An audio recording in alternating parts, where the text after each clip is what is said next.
Welcome to episode 176 of the Reptile Gumbo podcast. We were so quiet for you. I know, I appreciate it. Oh my god. I know Robert was waiting to It's a just breathe source in. of contention every week. I can't do it on purpose. On purpose? On purpose. On purpose. Yeah. I was Uh, wrong, Jason. There was no one waiting. there's No. no one waiting. They'll show up. Yeah. Well, and we also told them late last night that, hey, we're changing to Wednesday. My bad. The week before, we didn't put the podcast out until the day we did the next podcast. You know what? You know what? It's free. That's 100% on James. It's too. free. People can get over it. Yep. I've done 176 of these things. We have one person. Okay, sorry. Woo, woo. And you can get over it. So we have our guest in. Before we get to our sponsors, our guest is sitting here. Our guest is in the dark corner. One of these days we'll actually like hook up lights in front of us and it'll be professional. Yeah. That day's not today. Our guest though is Jason Miloradovic, our buddy from Colorado, who happens to be in town. How's it going, Jason? Very well. I mean, he hasn't gotten tired of hanging out with us yet. That's so. true. We've been with Jason all day long. Went to the zoo. We'll talk about that later. So I felt kind of bad. This day was supposed to be. This week was supposed to be our friend Brittany Reed, because I thought we had Brittany Reed on our show in the past, and We haven't. we haven't. So I was a dick. I wondered why. I was a dick. I thought we had, and we have. And so it was supposed to be this week, but then Jason was coming in town this week, and it's so much easier just to have him here in person than a time zone away in Colorado. So I pushed Brittany back 2 weeks, and I'll cook dinner for her. It'll be okay. So So you didn't tell me I bumped somebody. Yeah, I feel bad. yeah, you should. You're a dick. No, it's 100% James. Don't feel bad. But we'll have her on in 2 weeks, and we'll talk about some of her cool geckos. She's got these little chameleon geckos that are really cool with like Mhm. little sticks, and then she's got those little viper geckos. Didn't she just get some really cool Those are snakes cool. too? She just got the melanistic garter snakes, Mm-hmm. and she's getting an eastern indigo, Mm-hmm. and she's got all those giant anoles. And that's just the one I got the green skinks from the emerald skinks behind me from. So That's right. a whole bunch of lizard stuff in 2 weeks when we have her on. So, but screw lizards tonight, so we're talking about snakes. Let's get through sponsor stuff. I was oh, Red-tailed hawks. Fuck Red-tailed hawks. That'll be Hayden. I just fucking hate Red-tailed hawks. That is Hayden. We gotta get Hayden. Hayden had some medical stuff come up, which is why she hasn't been. We on will yet, get her at but some point, She's on the list. and I'm gonna take my anger out against all hawks on her hawk. Oh, Goose is great. I'm gonna punch Goose in the face You for feel bitter? the fucking hawk that took down the drum. Oh, I forgot about the drum. I didn't. That's why we're big. I will on never hawks. forget about it. I was like, why the hell are we hating on You know, hawks? What I'm gonna get a happened shirt with a here? picture of a drone that says "Never Forget." I sell charity shirts. I can make that for you. Just a hawk attacking a drone. Totally make. A hawk attacking a drone in midair. Just never forget. Anyways, Jesus. go, Katie. All right. If you are looking for a high quality PVC rack, look no further Or than cage. or cage. Then look no Or further. acrylic cages. Oh my God. Look no further than Rolling Star Reptile Racks. They offer a variety of sizes for all types of snakes, geckos, rats, and more. You can even order something custom. I thought you guys were going to interject again. No. Nope. Shipping is available, or you can plan to pick up at a Hertz Reptile show near you.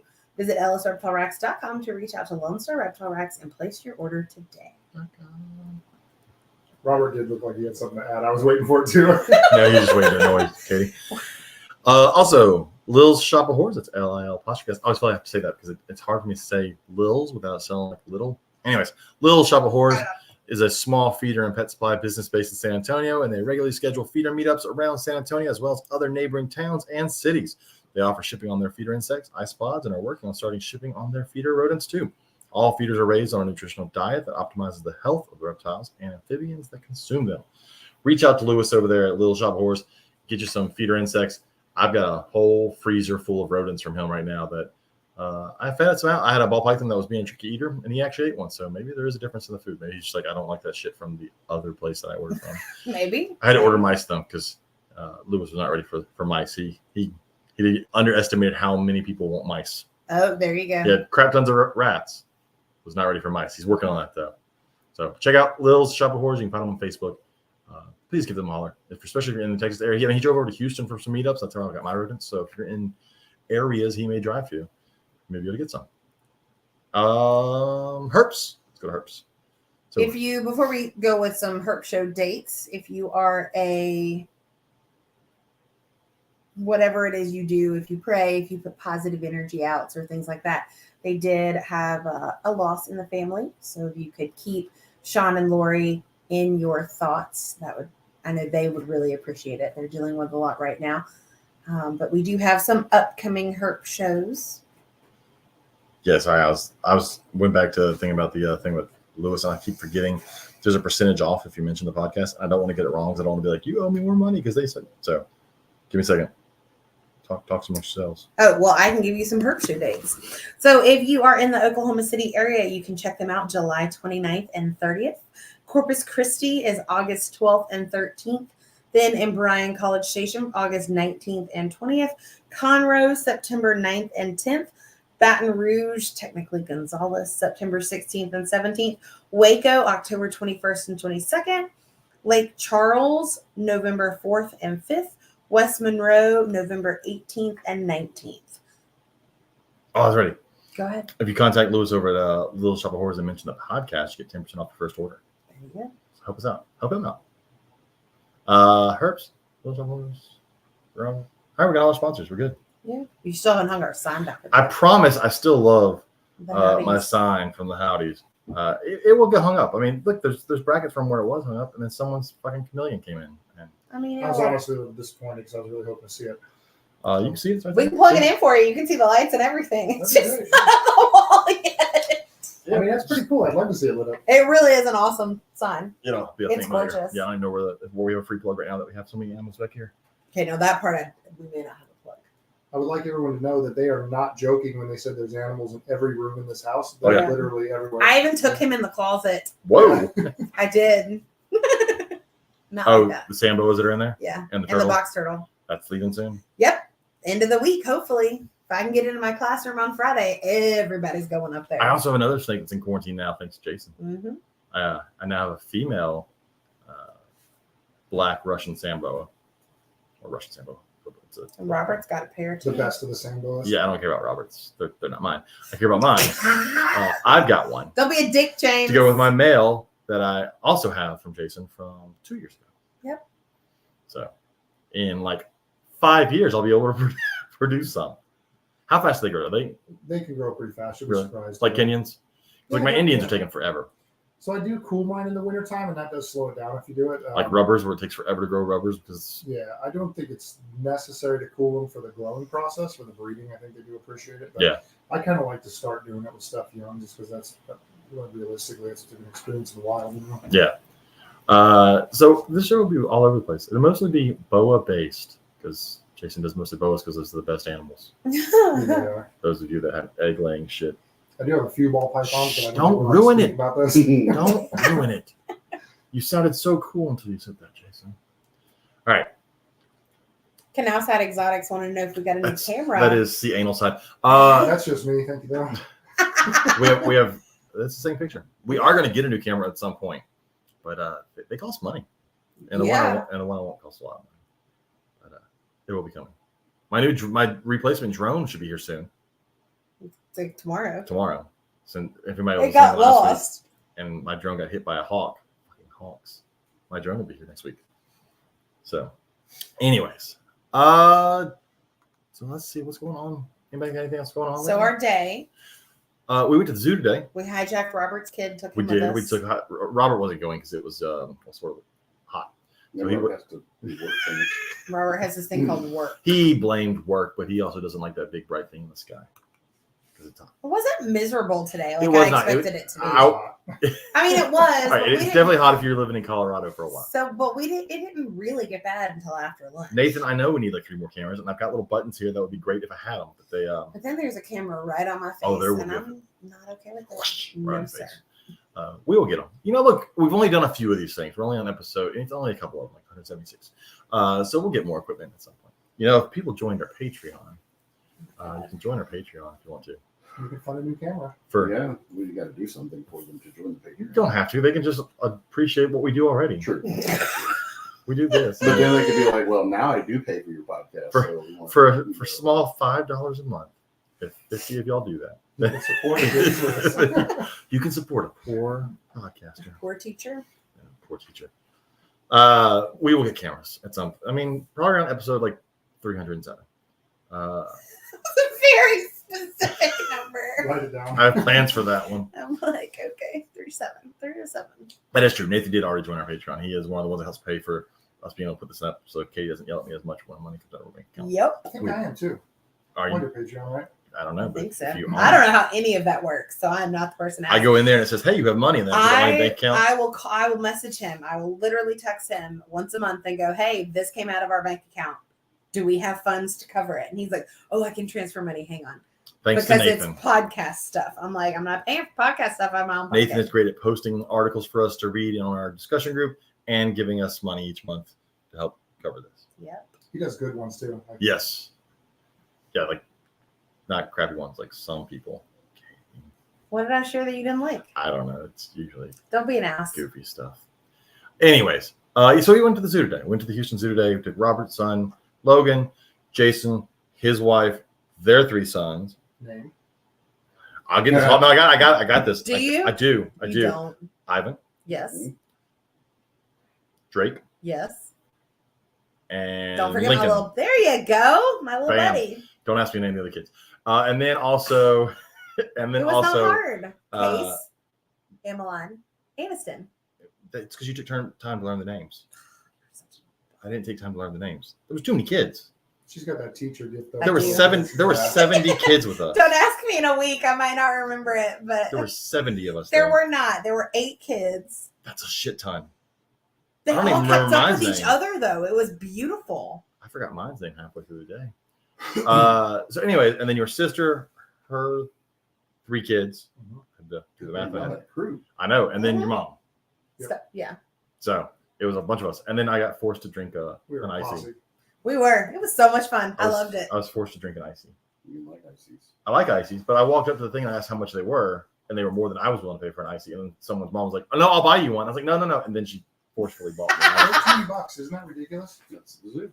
And then the I told her cup to didn't even save- fit in there. You have to hold it Yeah, at a weird it's- angle, yeah. so you can't even fill it all the way. I up. told her to save the cups because you can take them back with you, and then it's only a $2 refill. That is true. That is the good part. It's a $2 refill the next time. It's like you go to an Astros game. It's like $9 or it's like $13 for a Sooner soda, but you get a free refill. But then towards the end of the game, the employees don't give a shit anymore, and you just go up there and they fill it up again. Yeah. So it's kind of not worth it, but sort of is. But So- yeah, we take our cups every time we go. The Astros, who are 1 game out from first place, John Green, if you listen to this, he's a big Rangers fan. Oh, so we were there all day at the zoo. It was the coolest day of the week at like probably 95 instead of 100. Yeah. So Yeah. The there was just, indoor exhibits were amazing. there was early in the day there was a breeze, There, yeah. and so in the shade with the breeze, it was not horrible. Towards the end, it was time to go. There wasn't a lot active on the outside stuff because of the heat, but we did see some really cool animals. So. Yes, I'm trying to think. The reptile. I talked about it before. They have Fiji banded iguanas now. I'm super excited to see the Fiji banded iguana again. But they have a little tiny croc monitor. They need a bigger croc monitor. Also, it's a letdown. It will grow, Yeah, but I want to see it bigger now. but that's not how I'm it impatient. works. The letdown at our zoo though is the alligators. I'm let down by how small the alligators are. Like Should at least be have easy to get big. on. There's not a big crocodilian at our zoo here. No, you got to go to Croc Encounter with Yeah. Chris. That is here to true. see Go that. south. You go Oh, to let's- see Blanco, who used to be there. Yeah, you can walk out. Whatever. That's all you gotta say, Blanco. They have my nephews do the summer camp there every year, and they were telling me that they have a young leucistic there now too, Do they? We saw it. No, we saw Blanco, the big one. the big one. But No. yeah, they said that there's actually a small one that they could hold and whatever. So I don't remember seeing a small one. I'm. It's been a year since we've been. We got to go again. It's well worth it for Yeah, it's anybody in the not. area. That's one of the most fun places to go. Yes, because he also has We 70,000 went from- Chinese alligators. We went for Mother's Day. It And was it a lot was- of that's fun. cool. It was ridiculously hot. that day. It was very. But he had hot that day. 70,000 Chinese alligators. It was not quite that many. You were very dramatic today with your numbers. You wanted us to park in the back of the parking lot at the Houston Zoo. That's like a mile away. It was not a mile away. It was in the shade. A mile away. The No. shade Did you doesn't. park in the back of the parking lot, Jason? We were right out in the middle. You So look that out. was the We unsafe were part. too. Right? We were out. Yeah, in the unfortunately, middle. Jason's car got broken into at the zoo today. Luckily, my wife is also a teacher, so her wallet had all $35 in it. So Yeah, there was no cash in my wallet except for a $2 bill when they got mine. So it's too bad. Those are worth saving. that Yeah, was a I lot. told Katie, if I ever find somebody digging through my car, they will not walk away from my car. I told her I will go out there, I will break their legs, I will get in my car and drive away. They will be left broken in a parking lot somewhere. You know, a zoo though is like it's a good place for them to do it because they know you're not coming back for a while. Yeah, you'll be Once they out. let you walk away. Assholes. It is. Yeah. I hope they Crazy. get herpes. The gift that keeps on giving. Probably already have it. That's true. I was going to tell Jason the story again, but I forgot, so I'll tell you now. I was telling him that. We'll get to reptiles at some point. But Yeah. whatever. We spent a whole day looking at reptiles. Come on. No. I was telling them that, the zoo, museums, movie theaters, hospitals, and funerals are huge for car burglaries. But there was a ring going around where I was a cop at years ago when my great uncle died. And they would look in the obituary, see what time the funeral was. And then they would go to the gas station, call, survived by, my grandpa's name was Robert Weber, survived by Robert Weber. They go look him up in the phone book because old people have, house phones still. Call 2 or 3 times, nobody answers. They go there and kick the front door in. Jeez. My grandpa would not leave the house after that for several years. He's like, nope, they come in here again. Just sitting in a chair with a shotgun. Pretty much. Oh my That's god. what he was He slow was to get pissed. somebody when they're down like that. He was pissed. Yeah. Kicked it in. Of course, he was mad at me because the goddamn cops, y'all are never where we need y'all to be. What, Grandpa? I was at the funeral with you. Oh man. Oh, so anyways, we saw lots of cool animals there. You got to see the new Galapagos exhibit, which, Yeah, it's pretty cool. which is nice, isn't it? Doesn't have very many Galapagos. There's like animals, one but it's- Galapagos species there, but other than that, it's great. Because it's the only one allowed off the island. Yeah, that's it. But But there were some big tortoises. That was kind of cool. Oh to see. yeah. Yeah. I love the new sea lion exhibit. It's massive, Mm-hmm. especially like compared to their old swimming pool they used to have. So on the drive home, my kids questioned everybody in the car was what was the favorite animal to see. Did you guys have a favorite? I always enjoy the red pandas, but they were asleep today. They're all going to sleep. Not always. Always. Sometimes they're awake. I got to see the anteater today, and I haven't gotten to see And the that was anteater active. That for was a kinda cool. while. Yeah, he was on the move. I would go do the zoo after dark sometime. Very cool.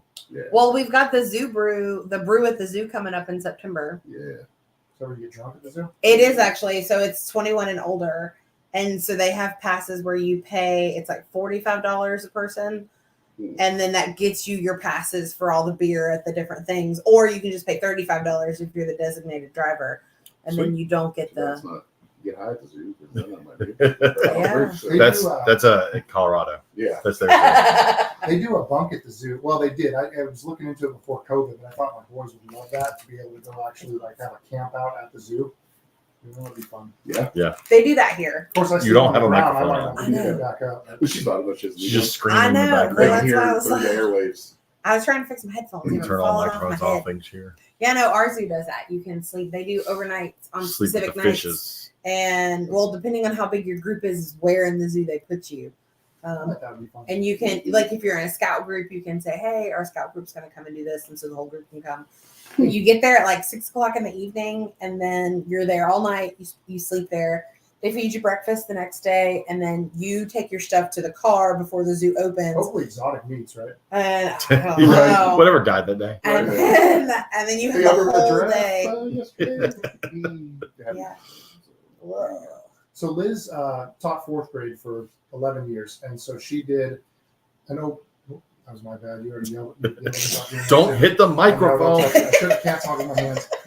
So she did the Denver History Museum, and she would take the whole 4th grade class would go and have a camp out, and then COVID hit and Yeah. stopped doing it Yeah. right when my oldest was ready for 4th grade. We So talked we about talked that about today. Yeah, she never got to do it Because Moody Gardens here was our daughter's school. You could go spend the night at Moody Gardens. They would drive 4 And hours to do this trip. Of course, COVID was when. Was her year in Was her 4th year, grade. and then She was she supposed to do it. That's a bummer. Yeah. So we didn't get to see Moody Gardens. So we moved here and went to Moody Gardens with us. Yeah. I got to see Oh, it, I was but thinking, why did it take 4 hours? That makes a lot more sense. yeah, it was in Yeah, because we Louisiana. were still in Louisiana. So, anyways, so we get to our favorite. What was your family's consensus of their favorite animals? So I'm trying to remember what all the kids said now because they all have different things. I His know mic, Liz- okay, his mic is on. I don't know. And that's the mic. Is I that think you need to make more love to the I'm mic. supposed to get a little closer. Yeah, you gotta like lick it before you no. stick it. No. You make faces like that, but no. Stop it. So the leaf-tailed gecko, I'm trying to remember the whole name of it. That was her favorite. There was what was it? The one with the really light eyes you could kind of see through. I don't know. I was just all leaf tug gecko. Yeah, when I'm walking. Was it the, through I'm like, at yeah, leaf- yeah, keep going. Leaf fringe. Fringed leaf-tailed gecko. Yeah. That was her favorite. That's cool. Mine is probably the Fiji banded iguana, just because it's the only time I've ever seen one in person is at the zoo here. So today was my first Boleyn's python, Really? and I thought that was pretty fun to see, just because they're kind of a big deal right now. You know. Yeah, when we talked about it, the problem with Bolin's is that it is 100% on. It is. I just turned it off I can and back see- on but- again. Is this Nope. better if I move? I don't care what he says. I can see it on here moving, so I know that it's recording. So at least the recorded version will be fine. And he's Australian. He doesn't count. Maybe Don't be ugly. your voice just doesn't travel that far. He's also very short, so maybe it's going right over his. James. Right? I love it. But no, I like the Fiji just because I've never seen it. The Bolins is cool. But Fijis, I mean, we can't. Bolins, you can, if you have the fucking money, you can at least own them here. Yeah. Like the Fiji, you can't even own here. How come? Because they're protected where they are, and because of the way that our Can't you own them in Canada? Just Yes. say CITES. because of CITES, Okay. and they don't all work at the same. Yeah, we get fucked. Just like in Texas, we're not allowed to have any diamondback terrapins at all. Oh yeah, I knew that one. He sounds upset about that.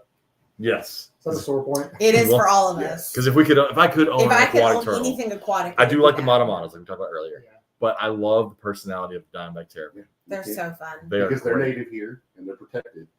Texas Parks and Wildlife protects things at a species level. So all the subspecies are included. And they're fucking native from like New Jersey to here. So like you could get them from anywhere along the way. Unlike the dumbass last week that was trying to argue with me that a black panther in South America is a different species from a regular jaguar. What? I'm like, no, it's the same. That's the fucking same species. thing. It's just a different. And The same animal. it's Yeah. not even And like, and Black Panther's not even really a thing. because the whole question in the group, in our Black Panther group, was hypothetically, if I was sitting in a deer stand and a black panther walked by and I shot it, I would be perfectly legal because that's an invasive species. And no, Not that jaguars are protected in Texas because they are native here. They have been one seen since the 40s. I feel like no one understands the definition of invasive Right. species. If it walked here Yeah. naturally, not fucking invasive. Like I cannot Right. stand when people go, coyotes are invasive. No, they're fucking not. You killed all the other predators and they naturally walked here. Well, and he kept arguing like it's different than a regular jaguar. No, it's not. It's the same fucking species. Look, and I showed him. There's melanistic jaguars, Yeah. and because even when we talked about the jaguar today, we didn't see it because it was fucking hot and it was smart inside. You were like, is it a black one or is it a spotted one? Because they're the same thing. I don't know. I've never actually seen Ours it. is spotted. ever I've seen it. Okay. I've seen it. But they really are. It's just a pattern variation. Yeah, it's Like just the like anteater. I literally just asked James, do they even still have and an then it walked anteater? right across. And it starts walking in front of the glass. I'm like, oh, it does exist. I was so Yeah. excited. We got to see.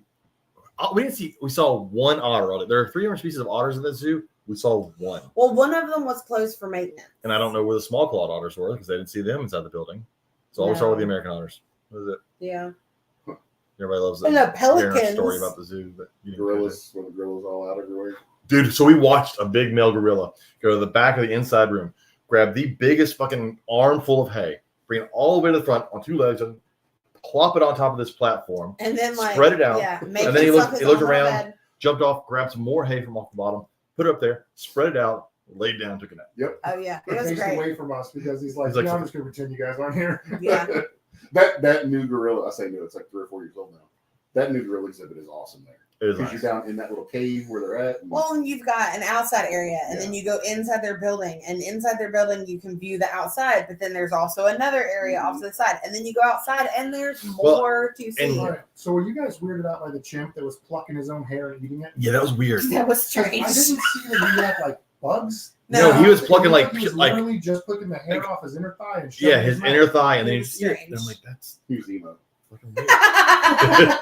So you and I were talking, Jason, earlier about the gorillas because look, they are definitely a higher order thinking animal. They're very smart, and they know that they're in captivity, and they know.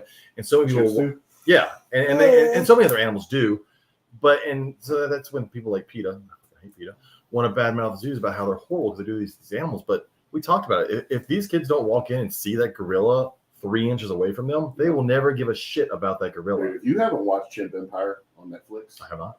that shit is so good. They spent 450 days, I think, Oh, sure. every day. Was it following- that the big it's one, the the largest one? Imbogo. Can't think of the name of it. It's the largest. I've seen stories I'm on gonna them Google before. it. And so they like, I've watched you them know, hunting parties. they kind of like focus in on certain chimps and like because they all have names, and it is one of the best documentaries ever. It's the same guy who did My Octopus Teacher. Yeah. He did the Chimp Empire, and it's like 3 or 4 episodes, and I highly It's on recommend Netflix. watching it. Yeah, Yes. Check it out. It's, Yeah, a, it it's a says- Netflix show. Mhm. They did it. Yeah, it's from 2023, so it's from April of this Yeah. year. It says exploring the fascinating world of the largest chimpanzee society. It's he just explained it. What's I Luke know. talking about? His dick, Yeah, Yeah. he's like His own? his own dick. Yeah. Oh, I think he And I've seen his wife, so he may be right. But he's not much to look at. He's about 4'2", Oh my. Um, he is not. slightly roundish. Is it James. style like an elephant? But his wife is way beyond the his. first thing Logan told me when he came home today. He's like, "Hey, Dad, the rhino had his dick out." Yeah. Did it really? Yeah. I I was totally like, missed that. He was. All right, well, glad you Well, my enjoyed kid's yourself. over to see it. Right. Well, because You what? your wife No, no, no, your no, wife no. walks up and goes, "Look at the rhino's dick." And I was like, No. Your youngest one was telling me all about how the oldest one like took some video of some animal peeing at some zoo and then took pictures of his balls because he thought it was funny. And I'm like, this is life with boys right here. Yep. This is- So the Denver Zoo has the Asian elephants like we have here, which was Well, kind of we found out yeah. that one of our male Asian elephants that I actually knew because I've seen them at our zoo before is now at your zoo.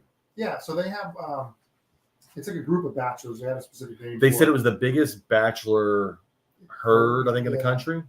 So anyway, there's always these males out there, and sometimes you'll see one that's separated, and I don't know if it's maybe they're wanting to breed, and there's an aggression issue, but sometimes they're in big groups. But we see this one day, and it's got this huge ball. Damn, I did it again, top of my hands. So anyway, we're like, oh, check it out, boys! This thing's over there, like kicking this ball around. It's like playing soccer. Let's go look. Well, it had its junk out, and it was whacking the ball with its penis. That's how it was kicking it. And so I'm like running my kids over there. You gotta see this one, boys. I've heard of a shuttlecock before. but never Oh, goodness. Elvis like, look what I can do Yeah. You know why? You know why he was doing that, right? because he could. Because he can. They're showing off. Yeah. We were talking about giraffes today, and I think it was your youngest was telling us how much giraffes weigh when they're born. And I was like, yeah, and when they're born, they just drop. Yeah. I'm like, the mom literally stands 6 there feet, and yeah. they All drop. right, And can you he choose was, a distance from the microphone? sorry. I can. Yeah, it's like this, Katie. We're here, and I'm so sorry. because she's holding the mic in her hand. Huh? Right next to me, though. She's got some line, right? I can watch the audio thing just like go down and go up, go down and go up. That's because it moves farther away. It's because I'm this chair. I'm going to blame the chair. You can blame it all you want. It's not the chair's fault. The chair didn't move your microphone away from your mouth. Shh. Hush, James. It did. We need to make some money off that fucking chair. Yeah. Anyways, something else. Anyways, moving on. So they are different giraffes too than what we have in Denver. We have there's different. There's a species. reticulated. I think we have reticulated giraffes I here. think so because their pattern's very different. I don't Yeah. know what kind we have, but it was kind of neat.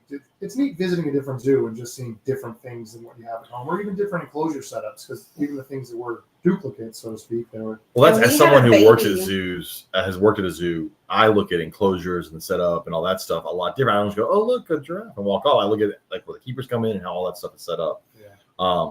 And so we looked at when we were in the snake house. We talked about how so many people would get pissed if they saw the cohab exhibit, but they had the one where it's a rattlesnake, copperhead, and rat snakes all together, and they've been all together for But a it was long a time. huge cage. Yeah. Yeah. Or the retic cage, which is like two rooms. I mean, it's massive. That retic cage is huge. Or that one when you first Yeah, walk if in. you had to guess, what is it? Probably 15 feet by 25 feet, and then another 12 feet tall. Or 12 feet. Yeah, with climbing areas. It was big. it's massive. It's got And a a tree in pool. there. It's got a huge pool in there. I mean, there's two 16, 17 foot retics in there, and they look small They were pretty compared to big, the yeah. exhibit.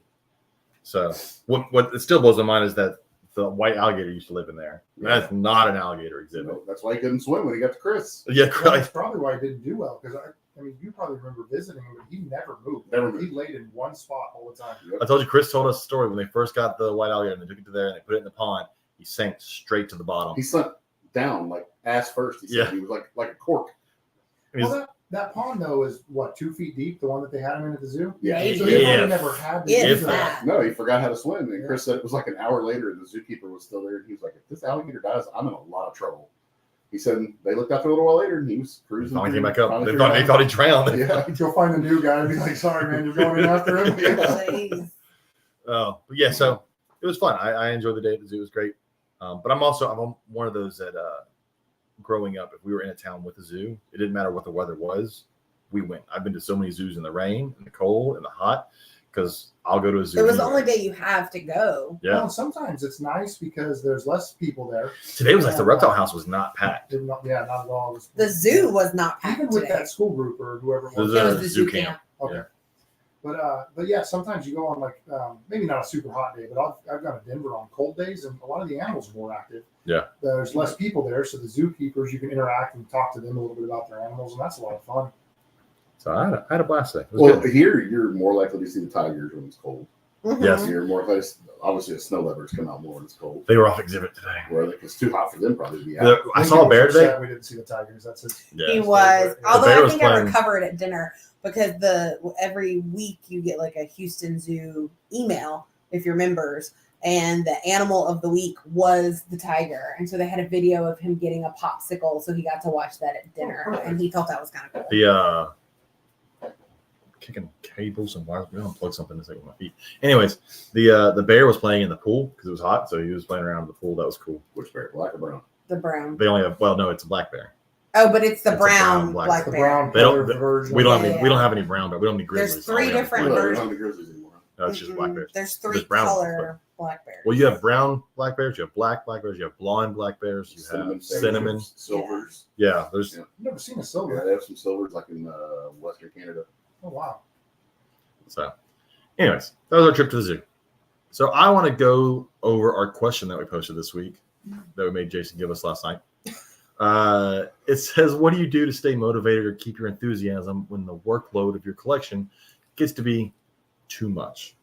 All right. Now, I will say for a podcast that loves to post a question like 24 hours before we record with a guest, our listeners are amazing at responding. Don't give them that credit. No, I am. Some of those people are. I mean, they blow up my phone with responses. I mean, some of those so people are Douglas Ray White, so don't give them his credit. response is fabulous.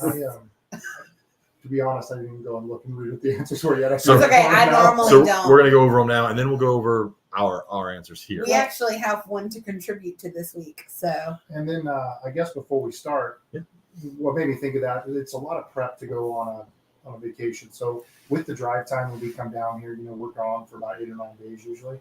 And I like to have my snake room all clean so that Reptile Chip stays hydrated. When you've got rainbow bows that you can't always. Yeah, that so the needs them. rainbow boas have to get 2 bowls because in the off chance that they get in one and spill it or flip it, I want a backup in there. And it's just difficult. Like it ends up being a lot of work. I'm also prepping at my day job to get things ready to be gone for a week. And so sometimes I do feel a little bit of that burnout. So for me personally, I had 2 litters of boas born the first day we got here, which is frustrating, right? But that is one thing that does keep me going is finding new babies and having new things like that. But Well, then we'll talk about litter in a little bit. I want to talk about that litter of boas. That's kind of cool. okay, So we'll get to those. that's secret. I'll talk about it.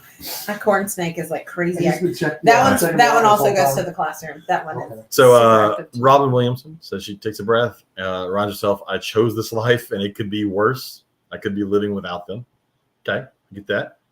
Pierce Plowman said, "Personally, I adjust my time to handle the workload. Staying consistent is key. Skipping one day means the next is going to be double the work. And for me, the collection, it takes me one step.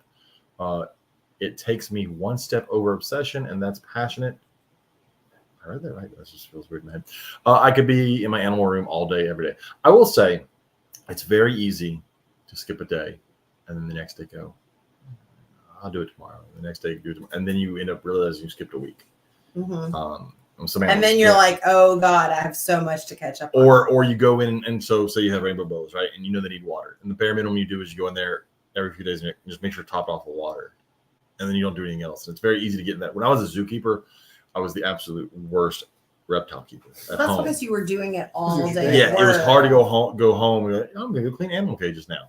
But now the only time I get to see animals are in my collection. So it's a lot easier now. But yeah, skipping a day. So I've also I'll get to my advice, but we'll go through here. Mark Anderson had the best response. JD said, listen to your podcast and get motivated. I love it. Yeah, I'm sure we are motivating tons of people. So I listen a lot when I'm in my snake room. Is when I like to have it on. Yeah, we're here talking about I feel like I'm elephant kind of part of necks. the conversation. It does kind of keep going. Yeah. Well, That that's is good. that is kind of cool. And Do you hold on? Do you talk back to us though?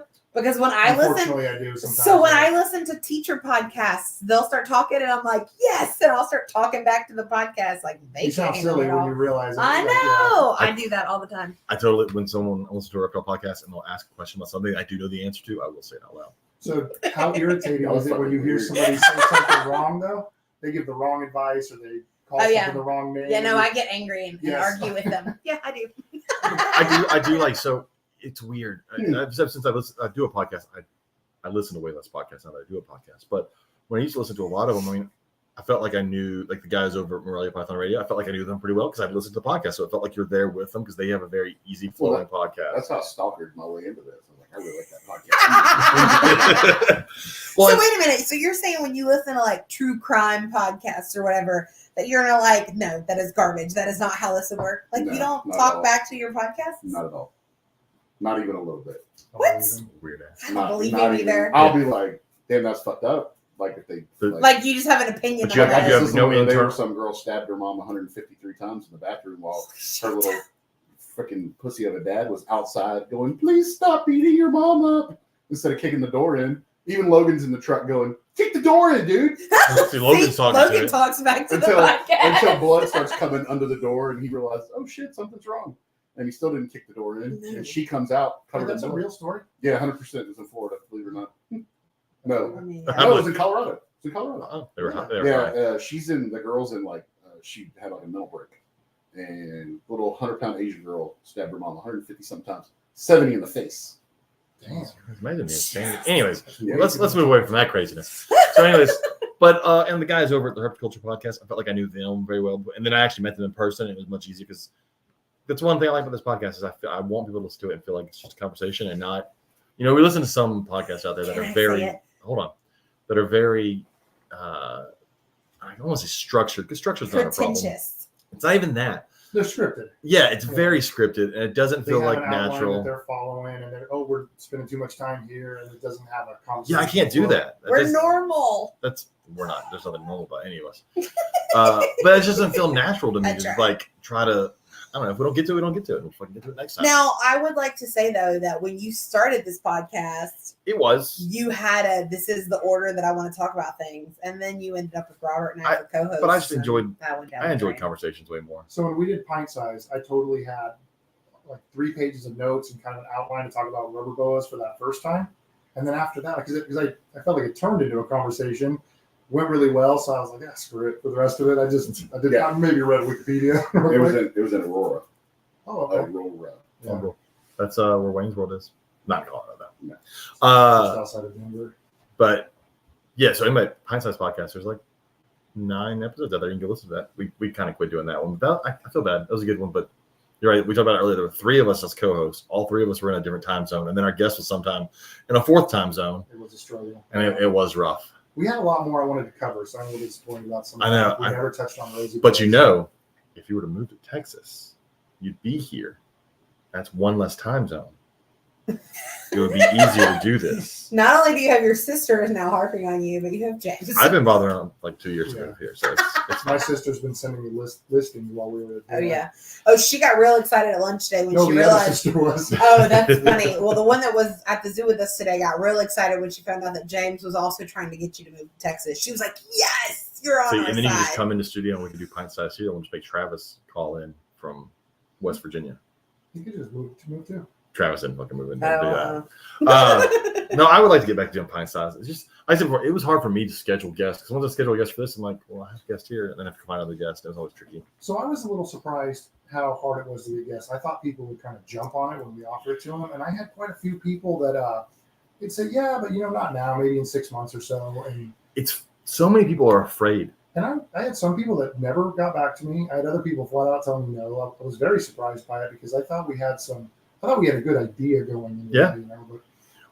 Well, it's funny, especially so we'll do interviews at shows, and we'll take it to a show, and we'll do interviews there, and it's sometimes very tricky to people because they're like, "Is there a camera?"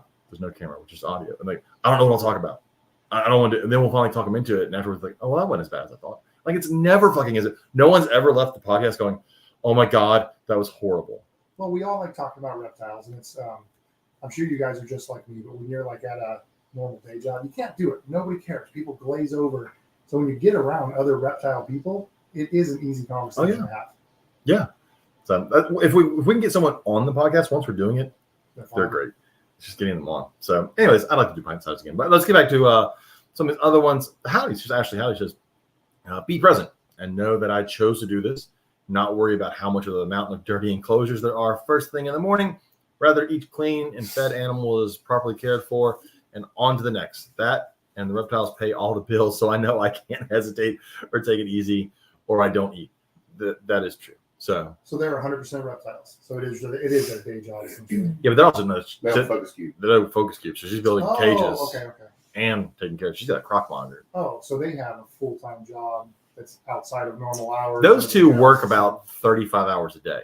I don't know how they fit it in there, That is a 100% factual statement. but they work like 35 hours a day. Have you seen they have 2 Dobermans and they're working on like different training things with them? No. Yeah, so I don't know why, but they're trying to get them to like sit on a box. And the one picked it up. I'm sure that there's like a reason. I want her to do that with the croc monitor. But the one Doberman picked it up super. It's like a big wooden crate. Ashley, Howdy, if you're listening, I need you to teach your croc monitor. And the one got it like super fast. The other one was struggling a little bit. But it's just so funny. Like they'll post, you've got pictures of them from their shop, and then you've got pictures of them with the lizards, and then the fishing, and then the dogs. And I don't know how they sleep. So I'm trying to get better about posting more stuff about my reptiles, because that is one thing that takes very much a backseat. So when I'm busy in the snake room, I'm cleaning a lot of cages. I forget to take pictures sometimes, but I don't. And then I now have my photo booth permanently set up in my snake room. So now maybe when I'm cleaning a tub, I can throw it in the photo booth, get a picture, post it up. And that actually helps because you have somewhere to put it. Yeah. While you're cleaning the tub. Mm-hmm. Our friend Danielle said I set little goals for myself. Refill 10 water bowls, deep clean 5 enclosures, miss geckos, etc. And I assign a little treat to myself for each goal. She says there are certain snakes I love interacting with and handle them the most, so I'll make my treat extra handling with that snake. I love her so much.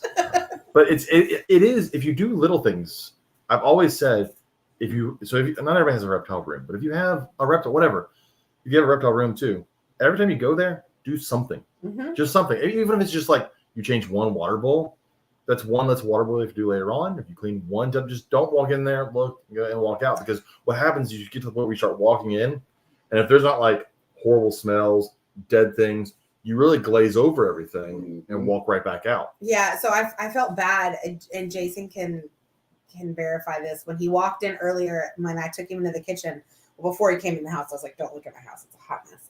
But when I took him in the kitchen, I was like, please don't look too closely at cages. They're all going back to my school in a week. Everybody's about to get deep cleaned. Those are not my reptiles. So they're not.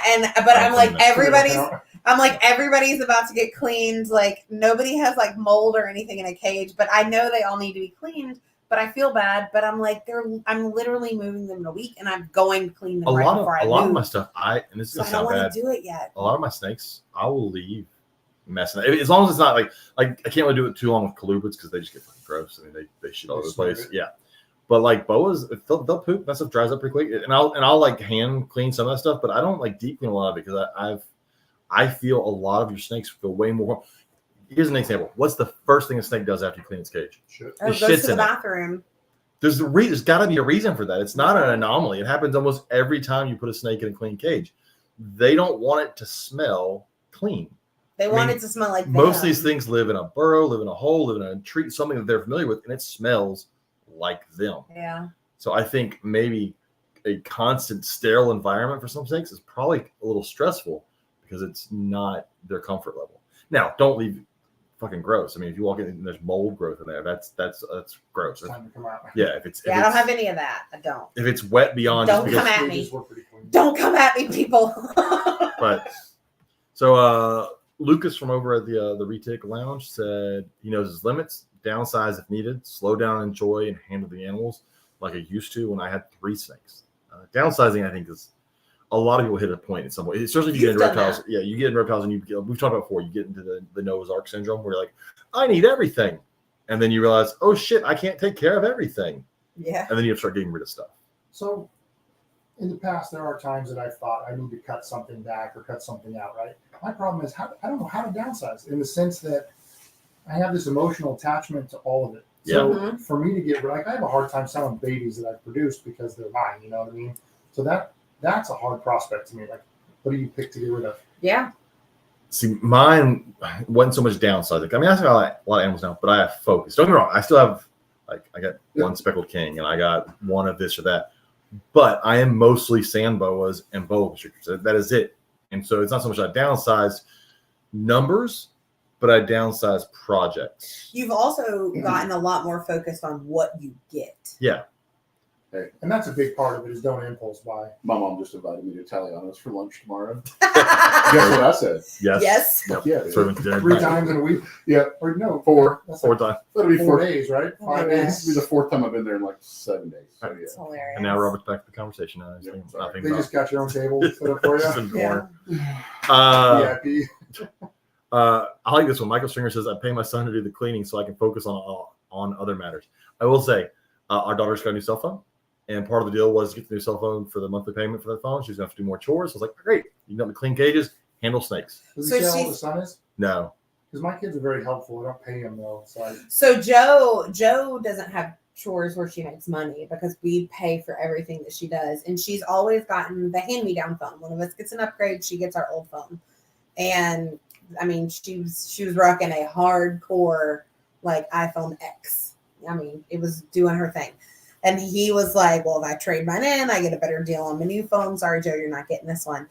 And so I asked the woman there, I said, what kind of special do we have, like on an older model? Like, we don't need the brand newest thing on the market. She's not getting a better phone than me. But what do we have here?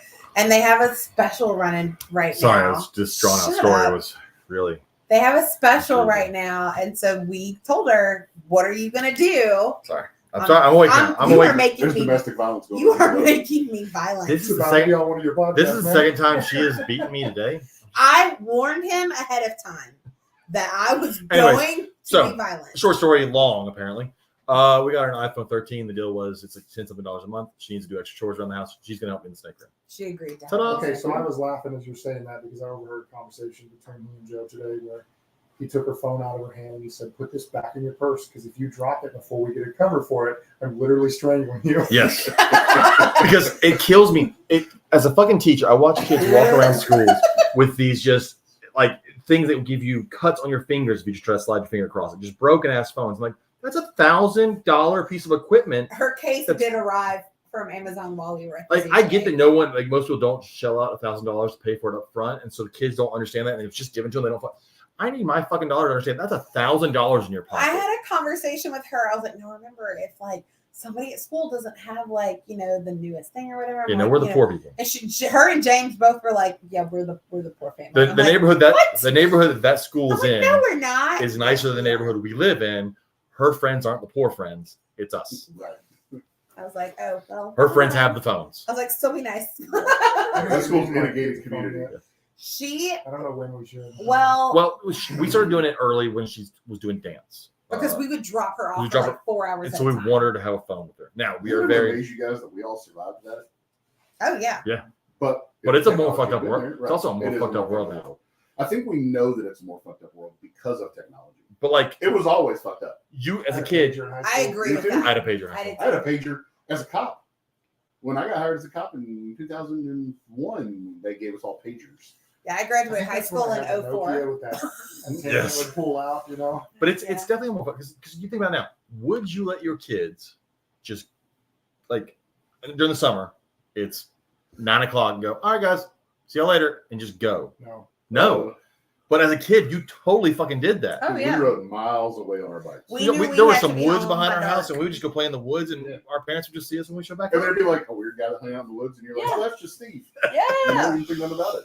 But like, but there's no chance of you doing that now, and I don't think we're overprotective. It's a fucked up world, and we had to have to talk with our daughter last night because we got on the phone, and she apparently has done some not horrible things on the phone. But she started like a YouTube channel, and she just puts stupid things on there. It's stuff that we don't understand. like, but I don't it's get like, it. I But we don't had to get go it. through and explain. Look, you can't do that. We need to know it exists, and so I subscribe to it so I can watch and like. You need to edit something. Just be careful what you put out there because the fucking world is full of horrible people. And you don't get it back once it's out there. Yeah. Yeah. And so, and she's a And good kid. nothing I'm not was reading it. inappropriate. Nothing was Nothing inappropriate. was bad. There was like one thing where she had a song overlaying that cussed, and I was like, "You're 12. Take that off."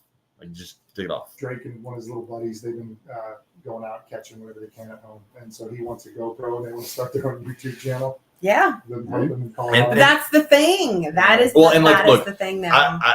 I think I shocked my daughter because I did not make her delete the whole thing. She was like emotional, and she kept coming to me. Like, she came to me like 4 different times, and she was like, "Thank you for listening to me, and thank you for talking, not deleting it, and thank you for not just shutting it down." And I'm like, "No, we want you to have these outlets. We understand that it's different for you than it was for us, but this is our first time dealing with this as parents." Well, and This as a is high your school first teacher, I time. see older kids doing something. I'm like, And I've got to make sure that my kid understands what she needs. And being that she's a girl, it's a different.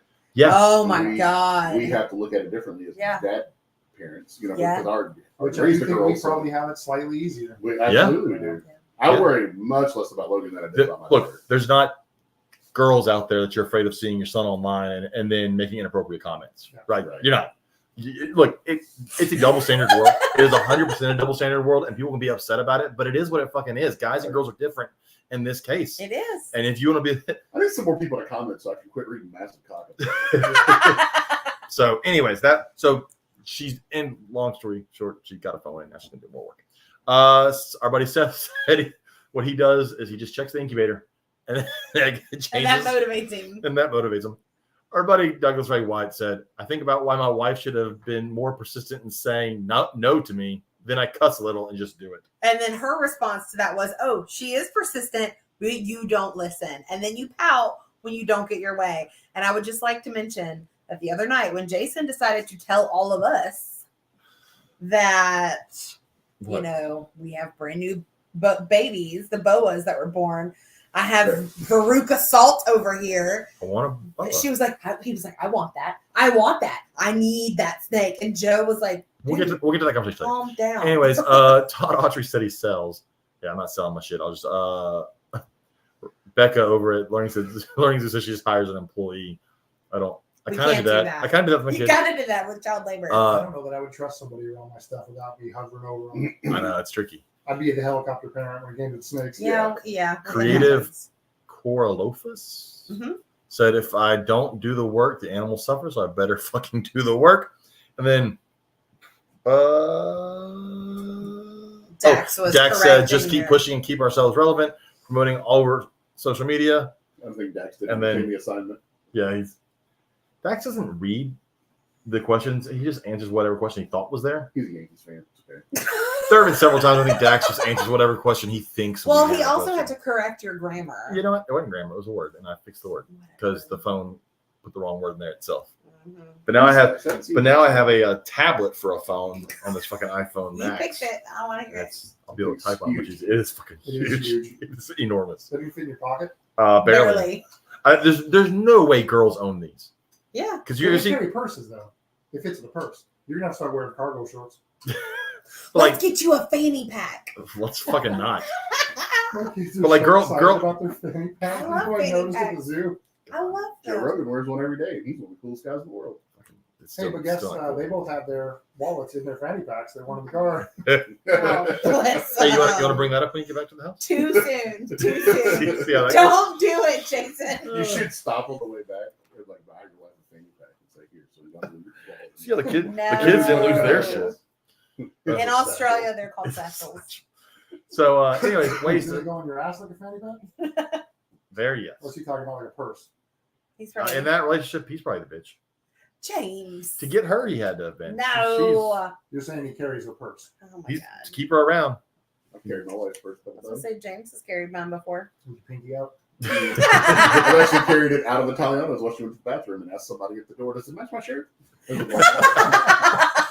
Don't give a shit. So, anyways, saying what do you do to stay motivated? It is tricky, but I think you. Oh, it is a Hangover reference, damn it. Oh, He yeah. says that- get some culture. I do, I love yeah. that. It gets tricky. It does vary. It becomes work sometimes, and once it becomes work, it's not fun. So you've got to find. That's when you have to rethink your collection and what you're doing. If it's become work thing. But that changes too. I mean, you know what I mean? I think everybody kind of goes through these highs and lows and stuff. Yes. And I think a lot of those answers were actually great because that is one thing that I always have in the back of my mind is if I skip it, they're suffering, not me. Yeah. Yep. You know, and so that's a big one right there. A few people talked about breaking it down into smaller chunks. And I think that really helps too, rather than going, I got to clean this whole room. You Yes. say, all right, well, I'm going to focus on this, and when this is done, I'll do this part. And Well, if you have racks, I was go gonna in say, there and you do a s- rack. Yeah, you Mhm. sort Go it out by do racks. one rack today, then tomorrow do the next rack, or do half. Do cages. Just don't. it's like you're not going to clean your whole house, but if you focus on a room at a time, it seems manageable. Yes. And so it's much easier, but it does get like that. There have been moments in the past where I can sell everything, but then clarity comes and goes. Well, I can't sell everything. What the fuck would I? How old when you got your first reptile? When I got my first, for me, like it was mine, was senior year of high school. So I got mine. I wasn't allowed to have any until I was, this would have been late 95 or early 96 that I got my first one. It's such a part of who I am now. I don't think That's I me could too. not have reptiles. That's me. That's why I I haven't been doing it nearly as long as you guys. But you feel the same, right? Yeah, I mean, I'm like 5 years now. So I was in my late 30s, but it's what I do. Mhm. It does Yeah. become part of your personality. Mhm. And, yeah, like I said, there have been moments where I thought about getting everything, but that's exactly it. It's like, but I'm the snake guy. Like I don't. And what would I do if I don't have my like? So if I wasn't the weird snake guy, I'd just be the weird guy. Yeah. it's funny that you say that, but I mean, like I had some parents the other day message me. Their kids were wondering what animals are coming to school with me this year. Like the kids, because I'm looping and I'm getting my same kids I taught last year. I'm getting them again this upcoming year. How many years in a row do you do that? This is actually the first time in my 12 Ever. years I've ever done it. Okay. But I requested to do it because this is the group that didn't have COVID in So or it's didn't not a have thing your kindergarten in school COVID. does. Okay. No. They didn't have kindergarten because of COVID, and then first grade they were all virtual, and then second grade some of them were homeschooled. So we were very feral at the beginning of third grade, and so I've grown them a lot. And I want them one more year, so I requested to move up with them, and I'm super pumped about it, and they are too, which is great. But I was like, if I didn't bring these animals, I would just be the loud teacher down the hallway. Like, what would be my point anymore if I didn't have these? I imagine with in grade school, it's kind of a reward for the kids too. Oh yeah. Oh Yeah, yeah, you'll help for the sure. kids and help Oh yeah, and I have a zoology club at my school too. Luke said he's got a tattoo on his hand now. He can't not have them. Oh, I love that. That's cool. I'll have to post a picture of the beard. I don't know what it's like to live somewhere and just go, oh look, there's a bearded dragon in my yard. Just run around. Well, wait. So What? So he has a bearded tattoo? Yeah. Or he's a beaded lizard tattoo? He doesn't know how to be a It lizard. says beady. I'm sure Yeah. you meant beard. Because you got to say it. Okay. Got a beady. But how do you say it in his Australian accent? That was more That was Irish. That's That's awful. what that was. Yeah, that's one of the hardest accents to do. Is American. way off. It was base. way off. Yeah. It whatever his annoying Hobbit accent is. He's only this other world. I make fun Don't of him. be ugly. It's from New Zealand. It's the same place. Very different. It's the same. It's a whole country full of. There's no reptiles on It's a it. whole country. It's a whole country. full of Normally, criminals. it changes bearded to breaded when people like use their autocorrect. Yeah. And That would be even weird if he had a loaf of bread on his hand. oh, Yeah, likes carbs. yeah. Damn straight. really loves bread. Nah, but like he can go out in the wild and find fucking shingleback skinks. Mm-hmm. That'd be fucking amazing. I can go out and find a green and old. Whoop de fucking do. The boys caught one right after dinner. Do they? Nice. So Yeah, speaking but I'm sure there's stuff that we have Oh, I'm here that sure. he says, "Oh, I'd love to see," because you imagine I always have to see these bearded dragons. But he also knows he lives in a place with cooler animals. Yeah. Like it's so they've got parenties. yeah, this is true. He is multi-grain bread. Sorry, that made me laugh. The Reptiles magazine email that I got today, because I get that on Wednesdays, there's an article about 27 Texas horn lizards that were released into the wild recently because they used to be abundant all over Texas, and now apparently they're significantly harder to find. I think is it fire ants? Something's led to them. Fire I think it's fire ants have ruined a lot of things. Yeah. They've laced them on our shingles. Yeah, they've got fucking blue tongues they go out and find. Like that's. Thanks, man. Rub it in. That's cool. I can go find a rat snake. Or a broadband water snake. Or a cottonmouth like we did the other night. Still not as cool if I can go find a shingleback skink in the Yeah. wild. When he brought those snakes over to my house the other night, we were sitting there bullshitting. Somebody messaged me in the neighborhood. The snake's on my back porch. Can you tell me what it is? And I was like, yeah, it's cottonmouth. So We went I went over there and got it, and right next to the mouse that it already killed. Yeah. Mhm. And we should have threw the mouse in the tub with it. It might have eaten it while we were walking around. But So- Where'd you release it? Took it over to the canal right over here. Cool. It's everything. There's everywhere I would always release them at now has been cleared, and there's like houses and parks and shit there. So I don't want to release it where kids might be. So I have to take them a little farther away than I really want to. But because the it's problem, better than what would have happened to it had I not. the only real waterways around here are canals that go right past neighborhoods or ponds built in neighborhoods. Like there's not really streams and creeks everywhere around here. It's all shit built around neighborhoods now. And everybody wonders why there's fucking snakes in their house. I'm like, well, you kind of built it in a snake house. We kind of moved in on there. Yeah. Yep. Oh, speaking of that, never mind. You keep going. I'm going to find it. So one thing I want to talk about this week is something that's going to hit a little close to Jason and kind of freaked me out and kind of hits close to what Robert does for a living. I almost burned our house down. Yeah, I was going to ask if So, we were going to talk about that or not. I have a 10 tub V70 rack. And I noticed a couple weeks back that all the animals, it felt kind of warm in there. And so I adjusted all the thermostats and I got very complacent. And then I didn't go back and check, even though I have a temp gun and it would take 2 seconds to temp that shit. And again, you get complacent walking into your snake room and I got to get better at that. So I temp gunned it the other day. I pulled an empty tub out to move a boa into a bigger rack, a bigger tub. And I noticed that where the heat tape lays, it was discolored on the tub. Man, that seems warm. So I pulled out a tub with an animal and I temp gun that spot. It was hitting about 110. And I was like, shit, because it was set at 83. And so I pulled all the tubs to find where I put the probe. And of course, the probe was no longer on the heat tape.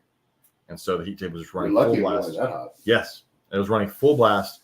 I now have double taped it on the damn heat tape. And I will be checking my tubs at least once a week, temp gunning a tub just to make sure that everything in that rack is good. But Jason, you've had this happen before and you did not catch it in time. Or at least you caught it in time to save your house, but maybe not the rack. Yeah, so in that instance you're talking about, I lost 3 female rosy boas, 2 of which were produced by me, so they've been in my house since they were babies. That's rough. The other one I think I've had for 15, 18 years, something like that. And same thing, that was completely operator error. Like, I had a probe malfunction because I was rearranging stuff and I must have knocked it loose off the tape, and same thing, just didn't catch it. Things were set and I got complacent, like you said, where you look at the number on that thermostat, but I didn't check that that's actually what it was. Yeah. Now in my case, not only did it kill the animals, it actually melted holes in the tub. So, and I was out of town. I went to a reptile show. We were gone for 3 And you're days. lucky it didn't burn the house down because it can. Because it was a high risk. There's something to be said for ambient rooms. It sucks for you, but it sure gives you peace of mind that you know that there's no heat tape running anywhere in that room. Yeah. Yeah. It's the reason I carry a $2 million liability policy for my business, because that is my biggest. I don't even like talking about it. That's my biggest fear with what I do. Every time I see somebody that I know post that they had a fire, and I'm like, "What started it?" And luckily, thank God it hadn't been. Thank science, it hadn't been anything of mine yet. Yeah, it's a scary thing, and it's getting complacent because a lot of this stuff it doesn't come off of the heat tape and then burn it that day. Because a lot of these things can take high heat for a while, but at some point it dries out too much and it can happen. And if you're just checking it once a week at least that's something. Just temp gun, go to Lowe's, go to Harbor Freight, go to wherever and buy you a cheap. They're like $20 or less. And yeah, so I like the ones that Reptile Basic sells. Mm-hmm. I know they used to be made by tempgun.com. I'm not sure, but those ones seem pretty accurate to me. And I like those a lot. I've had a few different ones over the years. And they come with little lasers on them so you can kind of get it from a distance and you can know exactly what you're measuring, where you're and I always like to your cat when you're done. Well, I like to hold the button down and kind of wave it over the area because a lot of those guns will save a high temp. And so if you wave it over the area with the thing down and then look at it, you can see what the highest temperature it measured was. I didn't know that about those. That's cool. They'll give you the high temp. It's just hard when everything has been working fine for a while. You kind of stop checking, you forget about it because it's been good for a few years until you have a problem, and then you're back on as a better check. But it's I would say probes are probably the biggest one because it's really easy. First of all, they're usually taped to the heat, right? Yeah. And so when you got that, like glue wears down, it's going to wear off quicker. And it's an easy thing to overlook, but it's also the number one thing that can cause everything to die. And so you got to pay attention to it. And that's also why you shouldn't use cheap equipment if you can. Not look wrong. The corn snake next to you is on a cheap ass old thermostat, and I've run those for over 20 years, no problem. Knock on, I guess it's whatever. But I can also afford in my room to put the herp stats on everything, and I have because I've swapped almost everything now out to herp stats. Yeah. The big one is that herp stat will fail off. cold, turns off. But the probe must still be stuck to the heat. Exactly. Yeah. That is the problem. In fact, that Rosie rack I had a failure on. That's one of the ones that is still on an older style, and that was my first thought. I was mad thinking it was a failure. Yeah. But it wasn't. That one again was my fault. But yeah, herb stats are good, and that the extra cost is worth the peace of mind. 100%. So but that was something that happened. I knew. Sorry, Go ahead. again. So Darren says he runs ambient, and with what species? Yeah. What do you keep, Darren? Darren is keeping Snakes. balls or bloods. It's balls or bloods, I think. Yes. Because I feel like It might be depending both, on what actually. you've got, I think some snakes are going to do much better with a hot spot and a cold spot. I've got Kenyan sand boas. I can't do ambient. Right. I mean, my baby Kenyans like 95. Like if they're not eating and it's like 88, I crank it up to 95 and they'll start eating for me. Yeah. Okay. So yeah. Okay. I just can't do it. And plus, I'm fat. I can't walk into a room that's 80 something degrees. I just put a window AC unit in my room because it's my ambient's been getting too hot in there and I do run hot spots. Yeah. You know? But yeah, it's so hot. That's another thing that would lead to me being one of these people here where things would feel like too much work and I'd let things go. Because I'd walk in there and go, do one cage and go, it's fucking hot. I'm going to go downstairs and watch TV. And then I'd end up watching TV for the next 3 hours and then we'll not clean anything. Because Yeah, you're going to go right back, right? Just one show. and Yeah, come once- back in yeah. there and, yeah, that turns Yeah. into two. And yeah. So We're yeah, not productive people when we're hot. at all. I'm barely productive when I'm not hot. So, Not all fucking day lately. It sucks. Yeah. but that was one thing I saw when it happened to me and I caught it. And I've talked to you before. I know you had the problem. And then Robert runs out all the time. Why you gotta talk Celsius? Luke says, in my new room, I have an ambient of 25 Celsius. Fucking the So rest that of the sounds world. cold to us, just so you know. Yeah. And a heat Robert- source. That's Robert, 77. I say I knew when Robert 77. picked up his phone, he was gonna. 25 to He 77. was And a gonna. heat source that's 30 to 30. 86. That's 86. I don't heat much, just a little. I was sending something to Travis, and I asked what his temps are, and he sent me a screenshot for the next week, Fuck and he it. did it all in Celsius. I said, it was Father's Day. I said, don't make me look that up and do math on Father's Day. We get it. We get it, Travis. You're smart and you're trying to be like the rest of the world. But you know what? We're in America and we refuse to change. Hey, what do you think about this thing Red Genetics is doing with the palmetto corn snakes? Oh, I saw that. So I was going to bring that up because when we go over our stuff, but yeah, let's pull it up. So Red Genetic, Ben Morrell, we've had him on here before from Rare Genetics Inc., where you can get all your sheds tested and Not all of them. well, not all of them, but you can do desert ghost, and it can More and melt. more, though. It can melt More and people's more, yeah. melt people's brains because they don't want to You can agree do with the colubers scientists. for sex. He wants to work towards whether the palmetto corn gene is the same as the leucistic western rat gene. No, not the western rat. Is that the western rat? He said the black rats. Oh, black rats. The That's- black rat, yeah. Found in their larger cousins, the black rat snake. But he said That's- Pantheropus. He said SPP, so that's all the rats. Yeah. So but basically is palmetto, which if you've never seen palmetto corn, it is cool. It's a white corn snake that's like covered in confetti. It's got, and depending on what the other morphs are in it, they could be red spots and yellow So I haven't spots and seen gray that. So spots. basically, they're saying they think it's a version. There's a possibility that both these rat snakes, they're both leucistic genes. But he needs a lot of sheds. So if you have any of these snakes, palmetto corns or leucistic rats, send those sheds into Rare Genetics so he can test them. He wants to find out, is this the same gene or is it a completely different gene? Because we haven't seen a leucistic corn, right? We've seen a ton of shit in corn snakes, but we've seen palmetto corns, and I can't think of a leucistic corn snake out there. So what kind of sample size do they need, numbers wise, before they're saying this one's accurate now? I don't know that we actually asked him. I don't know. I mean, I imagine over 100 make them feel comfortable. Yeah, it's got to be a lot. So Luke had a good question. Was there any reason to bother testing Desert Ghost anymore? People want to know if they've got the A, B, or C, right? Well, So, you have to have all ABC, is what they were saying. I thought it was that you could have some of them doubled up, so where you're missing one, depending on what you're breeding it with. I don't know. Misunderstood. Last I heard was they thought that you had to have all three genes in that animal for it to be visual desert ghost, which is why you had these het desert ghosts, supposedly, They weren't producing. that weren't producing because they may have had two of the genes or one of the genes from the parents and they didn't have them all. I think it's still a good thing to test. I think it's good to test so you know what you're selling.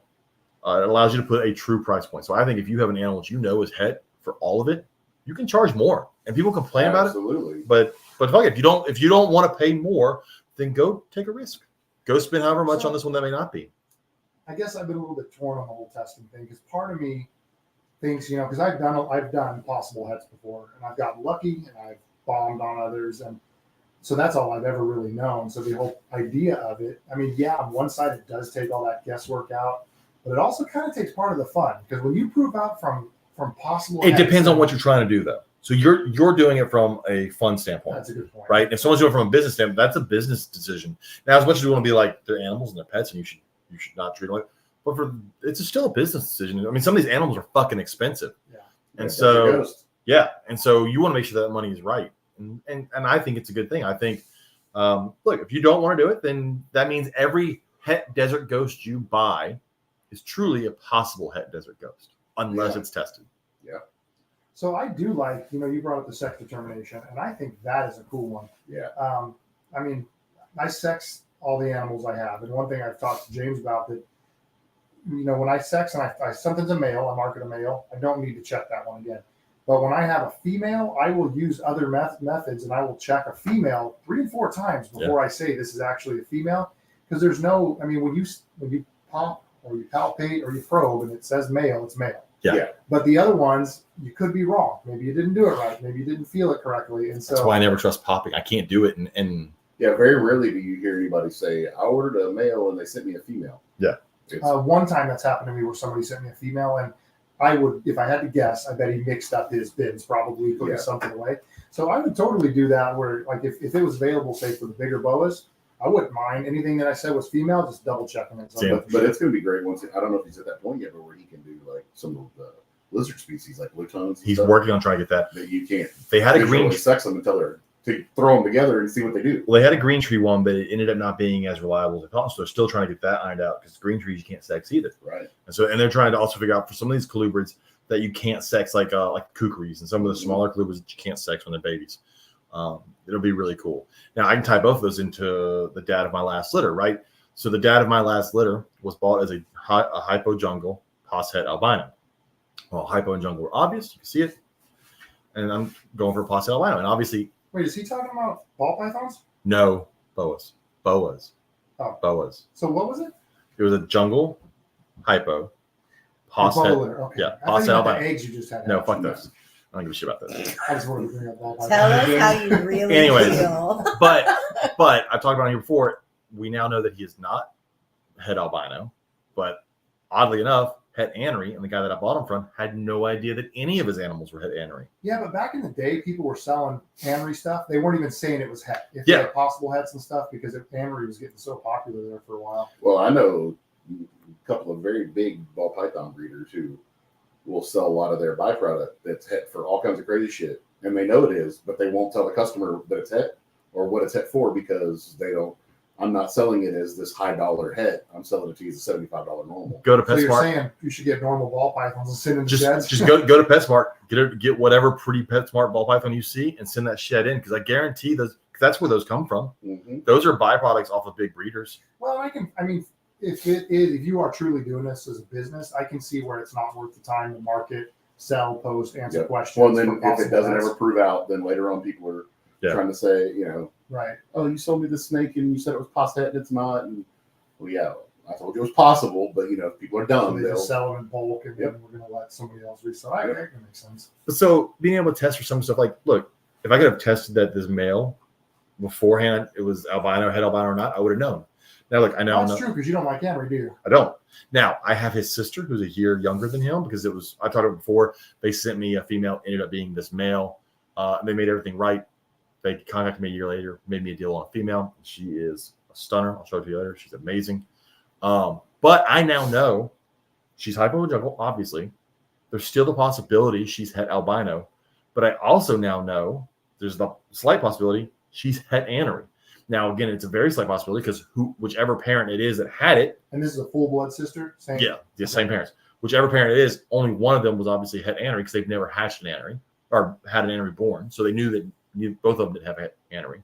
And so it's a very small chance. But hell, she could be het for snow. I don't know. And so that'll be very interesting to find out in a few years, to breed her with. Now, when I breed her the first time, I won't find out about the anery thing, because I'm going to breed her too. I've got an albino that's going to go to her. So I'm going to try and shoot for albino. That's, you talk about the fun of crossing things to see what they are, and that before genetic testing, that's how we did it. It was test cross. Yeah. You take recessive and you breed it to the posset, and you find out if you get any. Which means you're losing a lot of time if you're working on a big project. Especially if you're doing it right. Yes. And if you're doing it with boas, I mean, you're 5 you're years, raising a 4 or 5 female years. up till it's 6 years old. So, You're yeah. breeding it, and you're waiting a couple more years to breed it again. Yeah. Well, like So, when he sent those pictures to me and our buddy John, John was like, "Those Henry?" Jay was like, "No."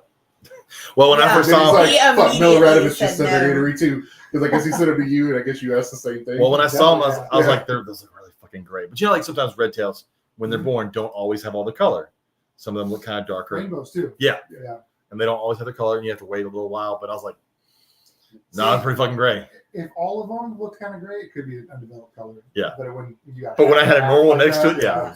Because some of those, he some of literally, those hypo jungles, those really popped out. Oh, yeah. You know? he literally responded like a minute later. Fuck, Jason just said they're Henry too. I guess they are. I That's, think they're cool.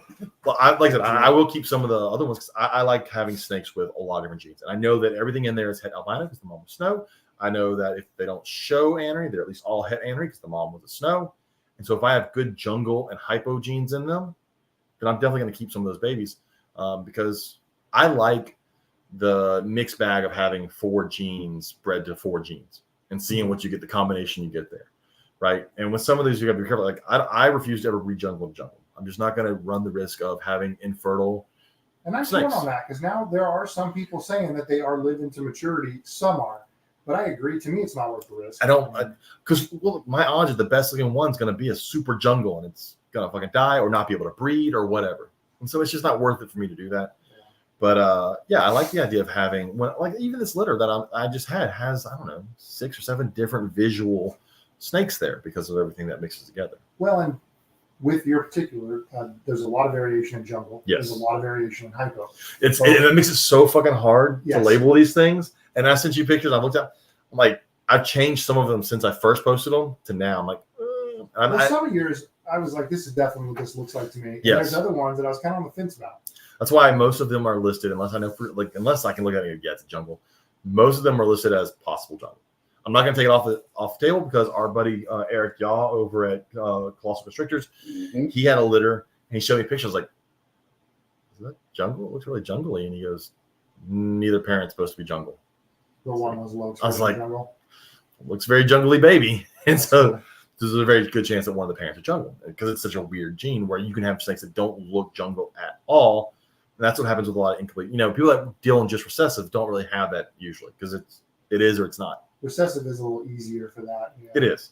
But I really like incomplete dominant genes because I like the variability you get. Look, an albino is an albino. If I breed out, now you can make pretty albinos. I've talked about it before, and you've seen it, especially in boas. You can hide ugly with albino. And if you've seen enough boas, you can see a sun glow or an albino boa at a show and go, if that was a normal color, it'd be fucking ugly.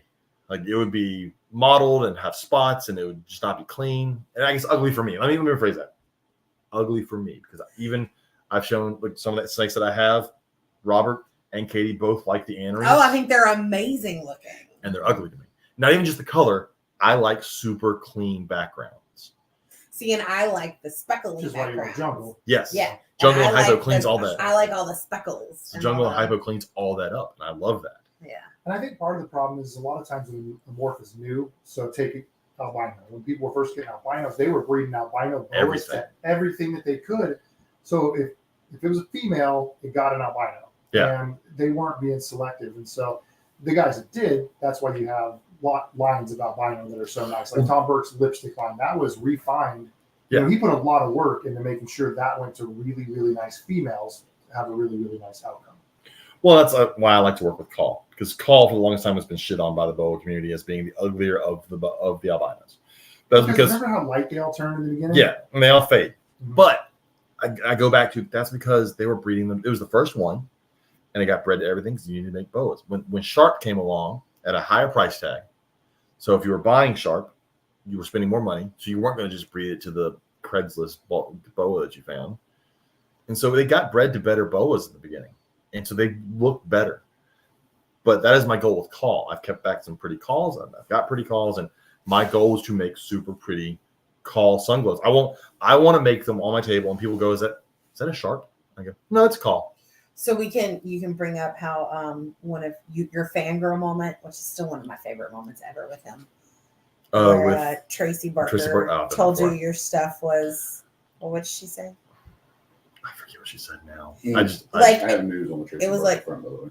Impeccable or outstanding. There was a. That's It was awesome. I would it was take a that as very- huge compliment. a. It was a Yeah. very Football, beautiful adjective, She and football. Oh, no. Okay. he was like, Yeah, she told me how great my albinos and Sun was looking. I was like, oh, it's Tracy Barker. yeah, That's it was. awesome. It was great. He had his moment. It was beautiful. Like, it's one thing for a random person to walk up and go, those look really nice. Thanks. And then for Tracy Barker to say they look really nice, like, they do look really nice things. Because she was right. She Yeah. And I'd totally see her as the type of person that. Even Darren said Call's his favorite. Call's my, like, I love it. The problem is, I'm not a big VPI fan, but I will say one thing VPI does. I don't like how VPI albino looks, but there are a lot of het VPIs out there that look really good. And I'm not saying that there's a marker for being het VPI, and it may simply just be because people are breeding better looking boas into VPI because they were more expensive. But when I was looking for jungle hypo het albinos, the best jungle hypo het albinos were always jungle hypo het VPI albino. I'm like, motherfucker. Which you don't want to mix. No, it won't do me any good because it's a T positive and a T negative, and it won't. So, but anyways, that was. So I do feel that Sharp has changed a little bit too, because in the beginning, Sharp always had a lot of color. Yeah. And it was more orange. And now there are some that you can't tell which one, if it's a call or if it's a Sharp, you know? Yeah. And part of the problem with that is they didn't realize it was two separate lines when the first Sharps got it. So Brian Sharp had actually bred calls to it and then got like all mortals, or he bred ahead or bred ahead to it or something. And so those first ones were mixed. Yeah. And so that possibility, I suppose, is always in there. Some sharpest. Like speckles. Oh, that is cool looking. What is that? That is a Here, you can show Robert. hypo het leopard or leopard, depending on if you I like Wow. the consider that speckles. recessive or right. That's cool. See, Dominant. the gene that I really love right now is labyrinth. That's pretty cool. We've got a friend that has some amazing labyrinth stuff, and that's something I really would love to work into my project at some point. But what amazes me is I believe it's an incomplete dominant gene, and it's held its value. Like usually incomplete dominant genes don't hold it. It's been around for a while. What IMG did. IMG. So Yeah. I'm again not a black boa fan. I like color, I like reds. Yeah, But that's IMG cool, sun glows are one of the prettiest things I've ever seen Mhm. because all that black turns into just bright red. But I never would have guessed because when I first bought my first hypos, I was very disappointed how quickly the price dropped on them, right? And Yeah. so when I was first offered IMGs, I remember saying no because I don't see incomplete dominant holding value. So I just walked away. Are they incomplete dominant, not recessive? Yeah, they're incomplete dominant. Oh, okay. Yeah. And but they've held. You know, people are still buying them up and loving them as much as they used to. So It's a cool gene to work in. Y'all got an IMG or a het? No, y'all got an IMG. Easy black. Is he? anything else in them? I don't know. He's not mine. Robert is in their relationship what I am in our relationship. No, Robert pays for him. No, but I also have snakes of my own. So do you. I've I got have one, but he's also a hypo jungle, and he's at VPI. Yeah, that's great. So that hypo does cancel out somewhat. But you can definitely see that it's got IMG in it. He's young too, so it'll develop more. Once I've got a motley head albino. Well, it's supposed to be head albino. We'll find out. Motley head albino in there. I like when that is mixed into sunglow. I like motley mixed into sunglow because it gives you that bright red tail. Because that whole stripe where they would normally be dark, because a lot of people like motley the same reason they like IMG because you get this darker boa. Mhm. But again, when you remove that and add in albino and hypo, it just makes it red. Well, the first super mollies, people went nuts for those, a pure black boa. And then they died. Yeah. Which there was a lot sold for a pretty high dollar from what I understand. And And then after 2 years, they die. can you imagine? Ouch. That would suck. But let's get through some of the. Let's talk about some of what. He's all over the place tonight. Let's talk about the litters you just had. You just Well, had. both of your schemes are out. Oh, yeah. Usually never both of them are out. Usually just one. Those really handleable ones you're telling me about? Except yours? For everybody else, yes. So let's talk about your boas that were born. Hold on. We had a question. What do you know and/or think about fire? The fire. Isn't that the princess morph? Isn't that the Yeah, the leucistic? white one. I think they're here illegally. I don't think that. I know they're. Definitely. I know they're here illegally. It's fine. I mean, what princess is the het version, right?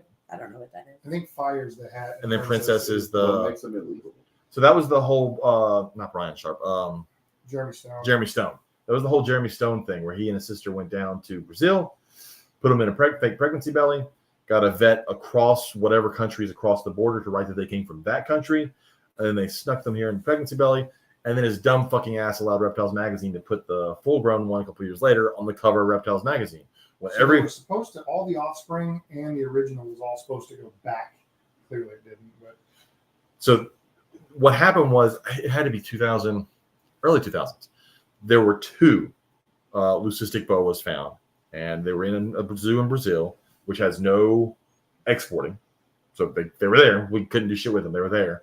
And I remember seeing the first grainy video on kingsnake.com. They posted a video And and people they started a bidding war with some of the big boa guys. And people went shit over it. And we couldn't get them.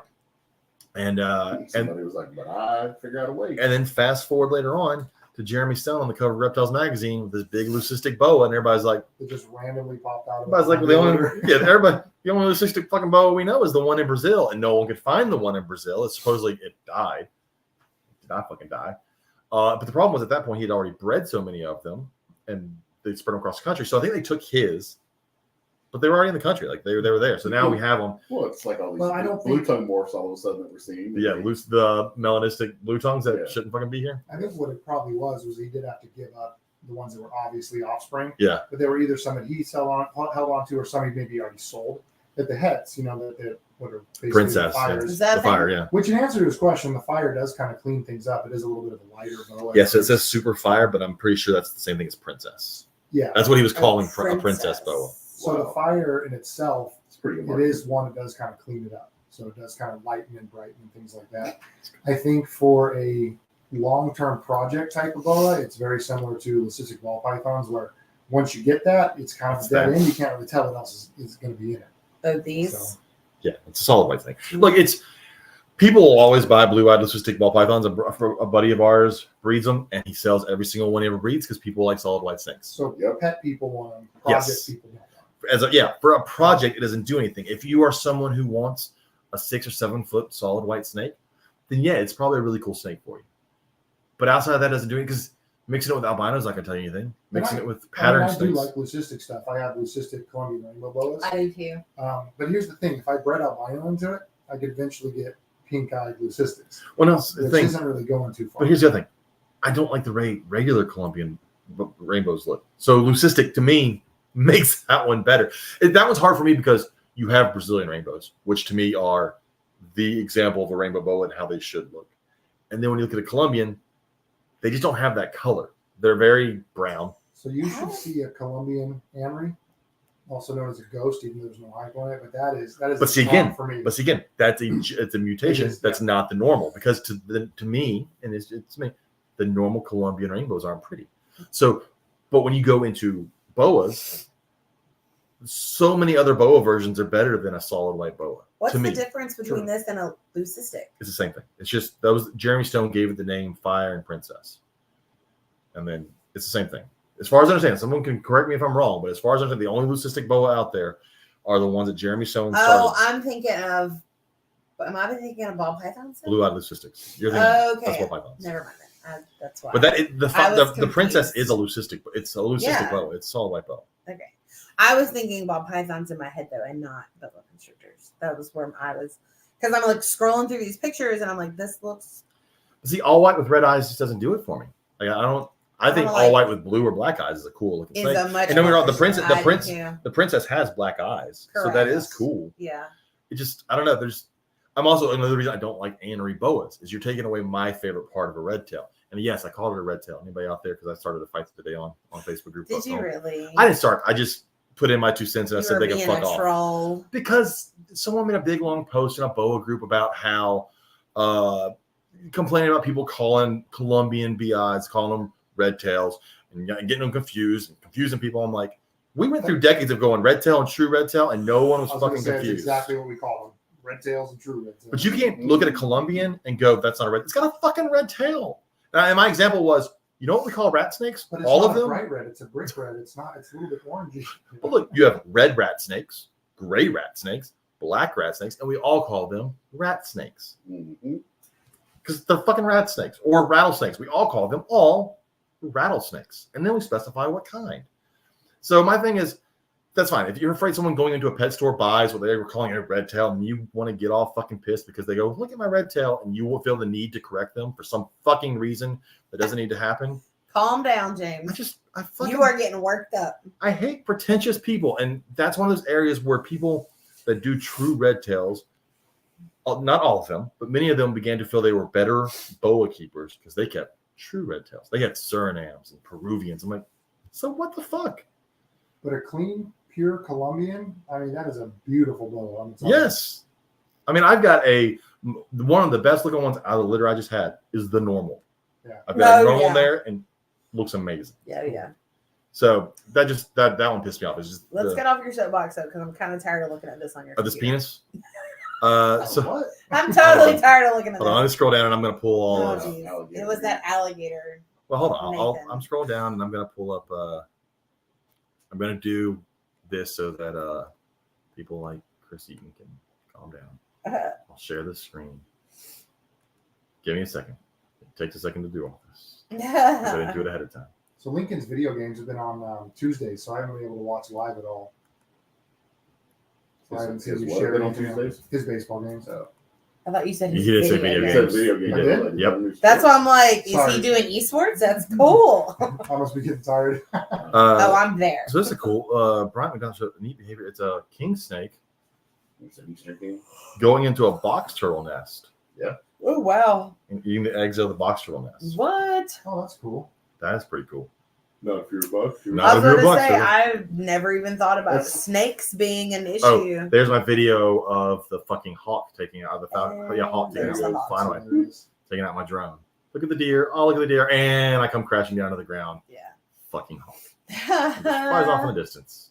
Dickwad. Anyways, is it Komodo? Nashville Zoo. I love the Nashville Zoo. It's one of my favorite zoos there is. It is great. So now they have Komodos. They have if anybody has a chance to go to the Nashville Zoo, it has one of the best reptile houses you will find. I got behind the scenes look there once. They do hellbenders, part of the Hellbender project. Really? Yeah, so they do breed hellbenders. It's freaking awesome. That'd be cool. Dun, dun, dun, dun, dun. Oh, We did see one of those today. we talked about this bitch We last talked time, about right? this last week. We're We good. do not We'll need to move on. go there again. What is dusting? Watching It's crickets. crickets. Someone dusting crickets. Yeah. All right, Nathan. I'm trying to take back my whole thing about you posting good stuff. No, that's kind of cool. Feeding green old. He said that he would hate to have to go back to getting that many crickets a week. Dude, I remember doing that, and it was just a waste of money. Killed so many crickets when you order 1,000 or whatever, and they just half of them fucking die if we ever get a chance to feed them out. Did you see that? We just started to do this. We can cut back on The green and old was eating one cricket, and another one came up by its leg, and it said, "Whoop," and yeeted that cricket across the tank. Yeah. Nathan posted this one. Yeah, that fucking alligator chases this guy. Oh, yeah, he does. Oh, Did does you not it? watch this? No, I have not. Yeah, Oh, the shit. alligator's like, come on, old man, let's go. Oh, he was fishing. Yeah. I've caught a little alligator while fishing. It was kind of on purpose. I knew he was going to bite He's it. like, I'll just walk away. I mean, so basically what they're fairly certain has happened is that people in the neighborhood have been Oh, I'm feeding sure, the yeah. alligator. And so Which now means the alligator. probably dead. Oh, yeah. Hey, we talked about these earlier, the giant salamanders. Yeah, So- this is insane. It is crazy how big those giant. So there's Japanese and Chinese giant salamanders. We talked about them a little bit with. Why can't I think of his name? The vet. Oh, Rob. Rob. Yep, Dr. Rob. I would like to see those in person. They used to have them in the San Antonio Zoo, but not many more apparently. But they're impressive. But we have the hellbenders in North America, but they're not as big, but it's still an impressive one. And then there's this one. They caught this. They killed this big giant Burmese python in the Everglades. Well over 19 feet. That's a big. That's kind of old news I now. don't but- think that's 19 feet. I know they're saying it is, but I've seen an 18-foot berm. It's also gutted right there. I know, but I've seen 18 foot. I've measured an 18. I don't know. The one of the first stories I saw was like the largest snake ever. I'm like, no, it's not. Calm It's down. the biggest one that they've. It's the biggest one that they've caught. turned Yeah, in Florida. That they've turned in. but you had to. Thank for saying But that wasn't the headlines originally. Yeah. No. I love this one. This is an old meme though, and Luke mentioned this one before. And Jason shared this one. Yeah. That cats banned from going outside in Australia. That's right, Jason. You shared this one. We should totally ban cats from being outside. We should. That's not an like evil. Like I've always said, I don't hate cats inside. I mean, I wouldn't own them. I don't like cats as a pet. but I don't want to go in someone's house and kill a cat. But if there's a cat outside, yeah, I do want to kill it. The same way someone would want to kill wild hogs or that Burmese python we just saw. Or like a stray dog that comes in your yard that could be detrimental to you or someone in your house. Or Robert's been having the issue with the new shop. Yeah. Oh yeah, that's right. You You almost had a cop shoot a stray dog the other day. I whacked one of them yesterday. I didn't kill it. I whacked it with a freaking handle off my floor jack. You said a buddy of yours stopped by and the dog came around the corner and he was ready. Angleton cop. Yeah, feral dogs? No, somebody lives behind me. They'll let their dogs run around and they come inside my building and start growling at them. Yeah. That's a good way to go. That's a good way to get dog okay. shot. Yeah. Most expensive gecko I've ever sold. A history of the. Oh, it's a black crested. Oh, is that? I mean, the picture does it for me right there. That thing looks like it's about to rock your world. It's a crested gecko. What can it do? It's going to jump off. Like the Xanthic? Yeah. That's So It's gonna cool. jump off into midair somewhere and splat on the ground like every other fucking crested gecko. It's so It's crazy. just an expensive version of a special ed gecko. Oh, Bruce. Bruce Ireland. We will have Bruce Ireland on in 3 weeks. He does a lot of capture and release of rattlesnakes. That video when he jumped there. That's a Crotalus ruber, August red diamond 15th. rattlesnake. You can hear it hit the top of the strike and hit the top of the bucket. And she's a big girl. Watch when he kind of forward a little bit, James. It takes him a minute to do this because he's very. No, here you go. There it is. She's a big red diamond. Jeez. rattlesnake. Yeah, it is. That's a big old snake. Yeah. So we'll talk to him. He's actually on a trip to Kenya right Yeah, now. he was playing with baby elephants the day before yesterday. Him and his wife. And The snake came out and went back in. Yeah. Yeah. It must be the Houston Zoo. He's like, damn, it's too hot here. Yeah. No He's joke. Get in the shade. He's in San Diego, which is funny because he's from here, but he moved to San Diego years ago, and he's completely hooking her blind. I kind of got a little nervous there because Yeah. he didn't realize what her face was. But I can't wait to talk to him because that is my favorite Crotalus for sure, or the red diamonds. Mainly because I used to live in San Diego and I like, anything from there, except for the. Look at him like, okay, let me just shake this But so that you will come that's- out of the that's a big- bucket. Close. That is a big girl. Yeah. So, He's very good. He relocates those shitload of snakes every year. But he's going to be fun to have on. we'll talk to him in 3 weeks. And we'll get to hear all about his Kenya trip. Yes. A new venomous species of snakes been discovered in the outback. I haven't looked at that one. I'm sure. Look, this is an interesting picture. These are all grasshoppers. This picture is grasshoppers finding the shade. There's a sign, and they all lined up in the concrete in the shade. That's how hot it is. The grasshoppers. I mean, if you look at that grass, they burn out in that grass because it's all Oh, short. yeah. Concrete is hot barefoot. I don't blame him. This one, Oh my God. Can This we is- talk about how dumb these people are? this woman gets out of her car and They're in a tiger safari. First of all, I thought it was a neighborhood. They're not playing. I'm not going to click on the Instagram. Anyways, she gets out of her car to fight, and then this tiger No, shows. no, no. She gets out of the car to go around to the driver's fighting. door. This is an old video. Yeah. And they were arguing. And she got Mhm. pissed and got out and was going to go open her husband's door to yell at him in the middle of a tiger. Instead of just yelling at him from the passenger seat Yeah. like a normal person. And the I tiger. know what the fight was about. He does go after her, like as the, The tiger. does? No. The tiger drags her off, Oh. She survives though. and he gets out of the car to go Yeah. after her. This is Toledo Zoo. So this is one of the keepers taking care of the hellbenders. That's the whole thing about the hellbenders. We have one at the Houston Zoo. They're just such a cool salamander. Just Pretty big. Mhm. like a 1.5 2 foot long salamander in the U.S. They're awesome. Then we talk about penises a lot. There's an alligator we penis. Just hanging out. A saltwater croc penis. My bad. It's a saltwater croc. I don't know. Yeah. So if anybody wants to enjoy some Sorry if it's a bit crude, but it is nature. crocodilian penises.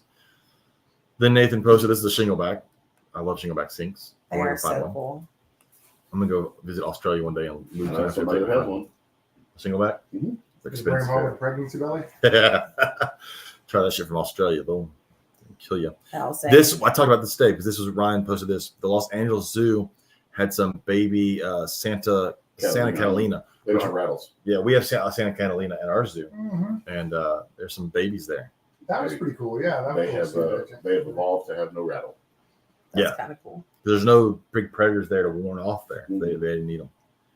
And then we talked about the palmetto and leucistic rats, garden state tortoise. I haven't looked at this. It's very pretty. It's a very black and red turtle. tortoise. Tortoise? Turtle. That's a turtle. Which technically they're all. Anyways, This was something, Nathan, for our, the oh my God, there's nature in my nature. Yes, because This is what I was looking up earlier. I didn't know if it was on our discussion group or if it was on his personal Facebook. But yeah, don't destroy my home and then wonder why I've wandered into yours. An extinct deep-snouted alligator species from the Quaternary of That's Thailand. Travis. That's got to be That's Travis. It's got big words. No one understands shit. Prehistoric Thai alligator. Got it. That's cool. So that was. I have some dumb people on the internet. Do you? Because we haven't done that in a while. Wait, and I that'll haven't be done that in a great. while. Yeah, let me pull them up here. Those are great though. Funny. Those are one of my favorite parts. I haven't done them in a while. Okay, I'll definitely start doing them more. So this one was interesting. It was actually a post in a North Texas group. Somebody found this deceased animal in their yard. It's all dried up. Kind of looks like an eel. And I'm like, it's an amphibian. You can tell it's got small legs and no external gills. It's not a siren. And all these people are like, that's an alligator gar. It's a black alligator gar. And just the amount of people. Because they look so similar. I literally had someone tell me, you're literally making that up. That's not a real animal. And I'm like. About the amphibian? Yeah. Oh my It's God. easier to argue than actual Google Right. it and see what it looks like. It's a fucking big salamander, basically. It's an amphibian. So that one was fun. But then I had some lady today comment, like this was like 5 days ago that we had this whole thing, and the admins were like, "Yes, Robert's right. That's an amphibian." Blah blah blah.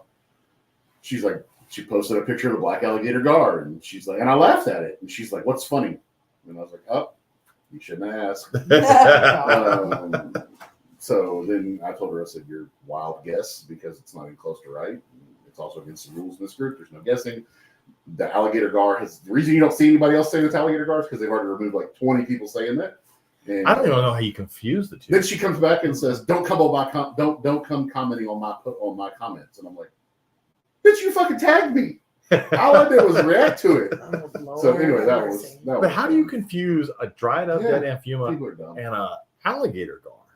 Very distinctive. Even the bone structure in alligator gar is not even like Not even the same. They have as the amphibian. scales. Amphibian must have legs. This guy, he said, he really respects us people trying not to, keep people from killing snakes and stuff. He's like, but y'all need to understand that since 2002 in North America, kings snakes and rat snakes have all been lumped together into the same species. Oh my God, no. no. But due to interbreeding over the years, they've all been lumped into one category. No. It's like, No. What does that have to do with not killing them? I don't know. Oh my God. Yeah.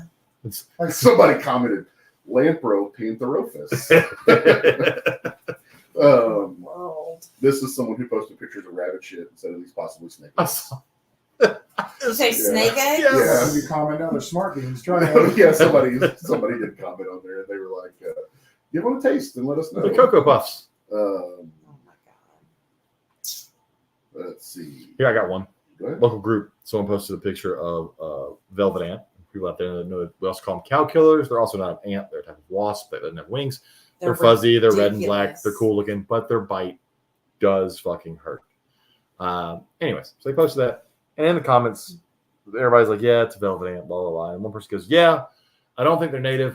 They've really only showed up since whatever fake fucking event they wanted to give. But that shit happens all the time because this person has never seen one before, and now they see them. Yeah, they just got here. Yeah. No, you just didn't know it. Like, You just don't go outside of it. look around. Like, velvet ants didn't just get here. They've been here for fucking ever. That's like the folks that try to tell us that alligators haven't been here since whatever fucking hurricane brought them here.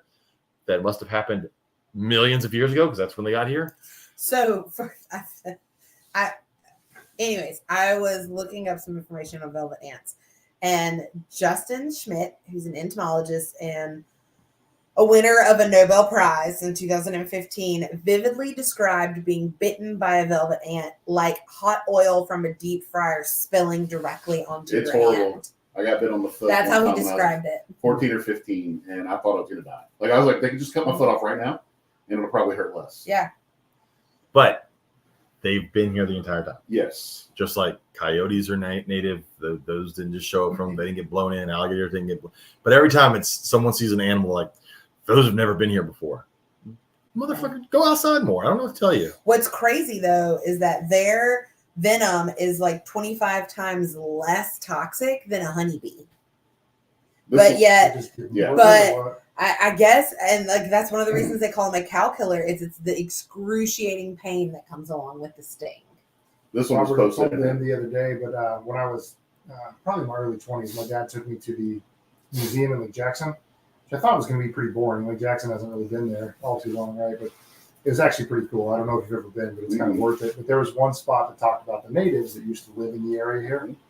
And sorry about that. I forget what they were called, what the tribes were called, but they would apparently catch and kill alligators and coat themselves in alligator fat so they wouldn't have to deal with the bugs here. Yep, the Karankawa Indians.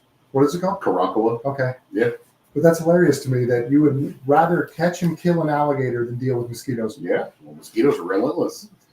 This one was posted in one of the local IB groups the other day, and I was the first one to comment on it. It's a picture, and it's super blurry. Oh, yeah. And he put text over it. What kind of snake is this that I saw hiking in Georgia? And I'm like, hey, could you take the text off and send us the picture that you obviously took with a potato? And he took the text off, and That's what kills me is yeah. how bad some of these pictures. I'm like, the cameras on phones nowadays are really good. What the fuck are you taking pictures? I don't get it. It's probably from really far back that he zoomed in on. Yes. Oh yeah, because that makes it not a great picture. But yeah, it's Another source here. neighborhood groups are the best way to find stupid people. Those, Oh my they are full of God. stupid people. Y'all got them up there, I'm sure, right? Yeah, but I actually unsubscribed to Nextdoor and stuff because I don't. Dude, next door is horrible. All it is people complaining about their neighbors. Like I don't want to hear it. Somebody was doing fireworks like 3 nights ago at midnight. Mm. And I'm like, what are you doing? Fireworks. Go to bed. Here's one. Somebody found a dead bull snake on the road, and its mouth was all open. Aw. And they were like, pretty sure it's a bull snake. Pleasant, Texas, first one I've ever seen. Not sure what happened to him. Saw a lot of blood coming out of his mouth. I never knew they had teeth. Oh, no. Just gum their food to death. Louise. Oh, speaking of bull snakes, so it's probably what, a year and a half now since we did our Corpus Christi show interviews with our buddy. I'm bringing to blank from Louisiana. Bowl. No, that don't was know. here. Does the movies Oh, Randy. with Randy. So we did it with Randy, and he told us that he had helped with Righteous Gemstones, which we can now talk about because we've seen it. Does everybody watch that The show, show? right? You watch Righteous Gemstones? It's not a kid-friendly It was show. not a good friendly show. It's on. If you don't like organized religion and you think that mega churches are crazy, watch Righteous. fucking It's amazing. got Did John you ever watch Goodman in it. Eastbound and Down? I don't watch a lot of TV. Danny McBride. It's got Danny McBride. It's got amazing. John Goodman. Walter And Sounds good. Goggins. Yeah. It's great. But one of the crazy churches in this season are snake handlers, and now we know our buddy Randy why he was there, and we know who's what Steve Zahn is the snake handler. Yeah. And it was funny watching one night. He's holding this rattlesnake in their face, and you can see it. It is the body of a bull snake. Yeah. With a CGI rattlesnake head and a CGI rattlesnake tail. Yeah. Added to it, and I'm For like, sure. you can see him holding this bull snake, and I'm like, that's fucking hilarious. Yeah. It's like, we know who owns it. Well, it's like Exactly. if you watch cool. if you watch that movie, The Campaign, He's in that. They're in Will Ferrell's campaigning, and he's at a snake handling church, and right when it bites him, he's like, "It fucking bit me," and I'm like, "Stop and rewind." It's Randy standing behind him holding snakes. He's also holding snakes. They just had everybody come in and hold up snakes. There was an episode early in the season. I want to say they were holding, or something I've seen recently. I want to say it was that where they were holding it was a Brettles python. I could tell by just the color and the striping it was a Brettles python, but the rest of it didn't look right. But yeah, this last one, it was a bull snake, and you can definitely tell that it's a fake rattlesnake head CGI'd over it and tail. So poorly CGI. It's done pretty well. But I if said you, James will call them out but if it's not but done if you well. know what a bull snake looks like, you see the body, and you go, There is yeah, nothing worse than watching someone and like it takes place, and good example. Naked and Afraid. Naked and Afraid puts it all. As I've never seen that, but I'm going back. I just drew a blank. Rambo. He's in Vietnam or Cambodia or whatever, and there's boas climbing into Yeah. trees. I've never seen Rambo. What? Really? Really? It's been a hot minute since I've seen it, but I have watched it. I haven't seen it. I do want to see it. I've never seen it.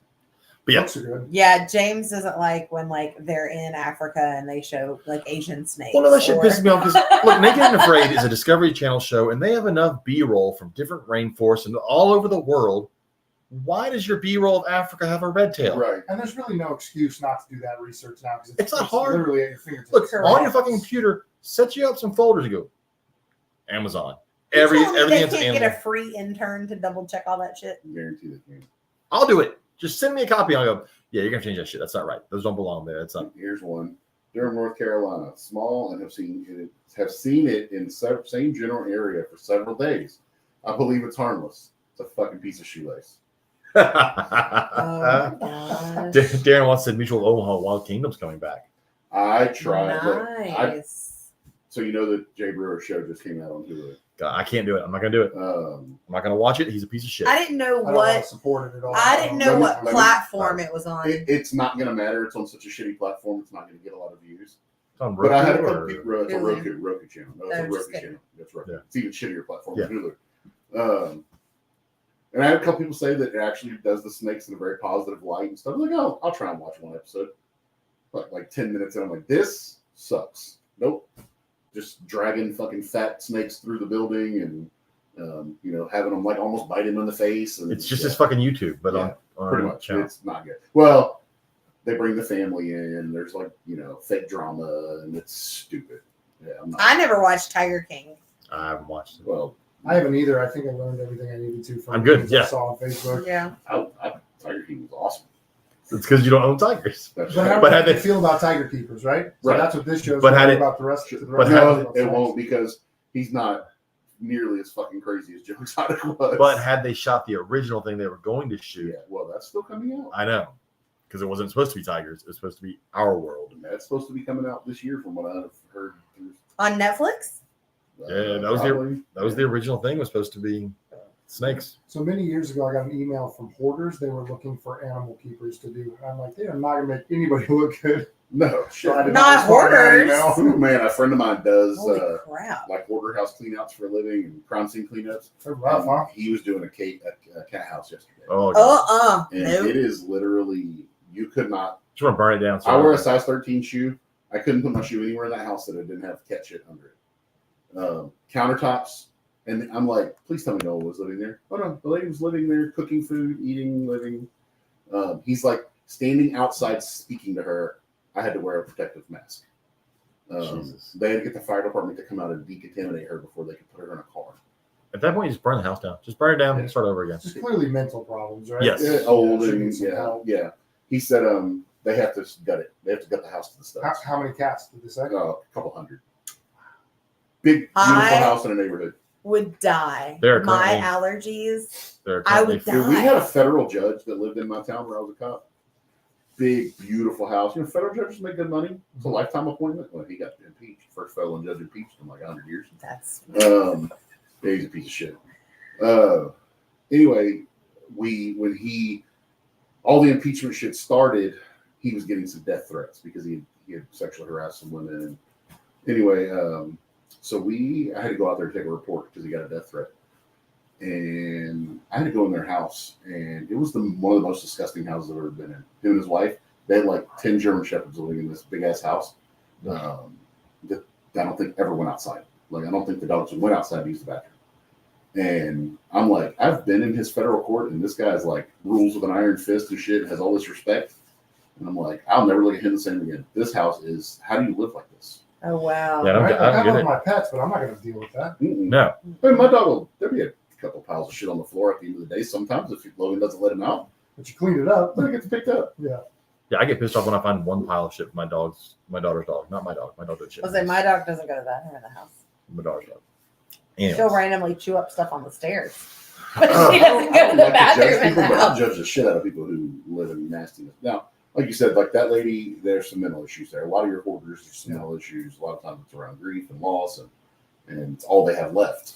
I So- measured a house. They had they had 15 at the time that I measured it, down from, I think the number was 58, because the neighbors had complained about the smell of the cats. Oh wow. And so the city had made them get rid of a bunch, and they had to register as a not a rescue. I forget the term that was used, but even 15 cats is a lot when you talk about litter boxes and the smell. But And here 5 I is was- too many. Here I was worried about like just the stuff in my house. Like my house is not dirty.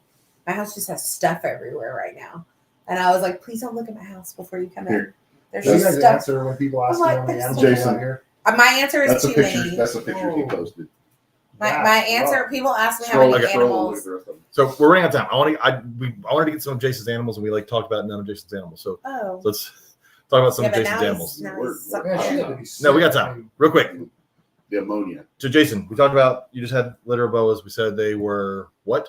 2 litters of boas were just born, both Brazilian rainbows, pure Brazilian. One is caramel albino, T-positive albino, and hets. The other one is just kind of wild type. So this is the first time I've produced albinos. I'm super excited to see them. And you weren't home to see them. They were due on the 31st. So with this trip planned, I should have been home in time. It's a little frustrating, but they always do that to me. Like last time I came here 2 years ago, we had a litter of boas born. First day, I believe, too. But anyway, my mother-in-law's taking care of them. She's doing a great job. Sent me some cool pictures, but I can't wait to get home and see them. Yeah, I didn't realize there were T positive. No, I want T positive rainbow boas. They're beautiful. They really So are. now I got to sell some boas so I can raise some money for some T positive rainbow boas For 80 positive rainbow boa. Mm-hmm. and a head. Mm. Why don't you just get a pair of heads? Because I really want to produce some. I don't want to like produce one. Long game. I'm gonna medium game that shit. So it sounds like Yes, Nathan, my house is cluttered, not dirty. it sounds like the litter that had the albinos was 19 babies total. But there was, I think she said 11 of them were hets. So my odds, when it comes to hets and visuals, I'm usually on the wrong side of the odds for whatever reason. And then there was 15 live in the wild type Brazilians. Cool thing about the wild type ones is the female that laid them, she was born in 2009 in my house. So this is 4 generations on that one. That's awesome. So, And then some other stuff that you have. So we talked about the black Russian Samboas. which are the only Sambos that I breed right now. I wouldn't mind getting some other like locality stuff or different species. I think would be kind of cool. I do have some Kenyans, but I've never bred them. So maybe one day I'll They're put those super easy. together. You should do it. Super easy. It's a lot of babies though. So like rosy boas are another one that I keep.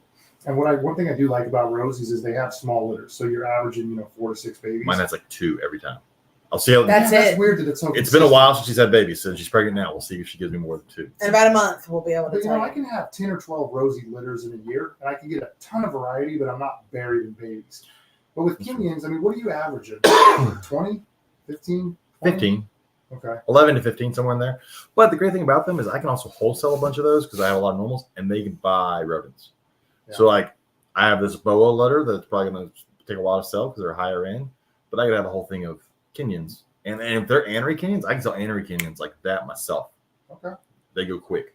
And then I can also wholesale a lot and buy a rack or buy some rodents. And so it helps pay for a lot of the other stuff. That's always my rule. Yeah, As long rodents need as, funded. the snakes pay for themselves, I don't care. Yeah, it's kind of where I try to be too. So I need to get a new rack built by somebody. You forgot to remind me today. I did forget to remind you. I get a rack built. I have a new rack too. I got to talk about that. So let's see. Aside from that, we can skip the ball pythons. I have a few of those anyway. So yeah, rainbow boas. Obviously, I got Brazilians, Colombians, and Argentines. And rubber boas. On rubber boas, I've got 6 pairs of rubber boas right now. My oldest were born in 1994, and I mean they're doing great, long-lived species. They're a real blast to work with and keep. Unless they just randomly die. Yeah, that is frustrating. But that's not just rubber boas. No, that's everything. It just sucks when it is a rubber boa because like I don't have a lot of rubber boas. Yours haven't been. You about 4 years. No, My he had male the died. one. A male came out of brumation. I'm pretty sure it's the male. Came out of brumation, ate twice, I'll look at the other one here. And tell was you which doing one great. it was. and then I went in one day and just dead. Oh, I remember when that happened because you were really upset. I was. I opened it. I didn't know what the fuck to do. I was like, because I've wanted rubber boas since I was probably 10. The first, and we've talked about it before. But since the first time I saw rubber boa and the Audubon reptile and amphibian guide, and sitting there like I want that snake. And luckily, I I agree with rainbows. The first time I saw a picture, I was like, I have to have these. I had bought my first boa and was checking out books from the library because I'm that old. And what's a line? What's a book? Right. Hey, I go to the library like 3 times a And week. you're that old. So I found a picture, of a rainbow. I never even heard of one, and so that was my 2nd, 3rd, 4th, and 5th. snake Oh no, you're doing it purchase. wrong. What I did was I went randomly to a reptile show, saw a pretty shiny snake. I said I like that, and then I bought it. And then I went, oh fuck, how do you take care of a rainbow boa? And then you fuck it up for several That years. is not the one to trial and error with Yeah. either. You fuck it up for several years, go through lots of different caging options, and then he makes it to about 17 or 18 years His old. dad is hilarious telling the stories about like all their trial and error too. We made so many fucking cages. Yeah. We took one of them was a big jewelry case, but it's made out of like MDF and glass. So like it's a high humidity snake. It didn't do well long term. We made this big 4x2x2 cage. It's a fuck. It doesn't climb. It doesn't want to climb. Like they may climb in the water. He didn't want to climb. 2 foot of wasted fucking Is space. that solid wood? Oh, solid 3/4 inch birch that we Another painted. bad one for humidity. That we fucking painted. We bought this expensive ass birch and then painted it green. So my first,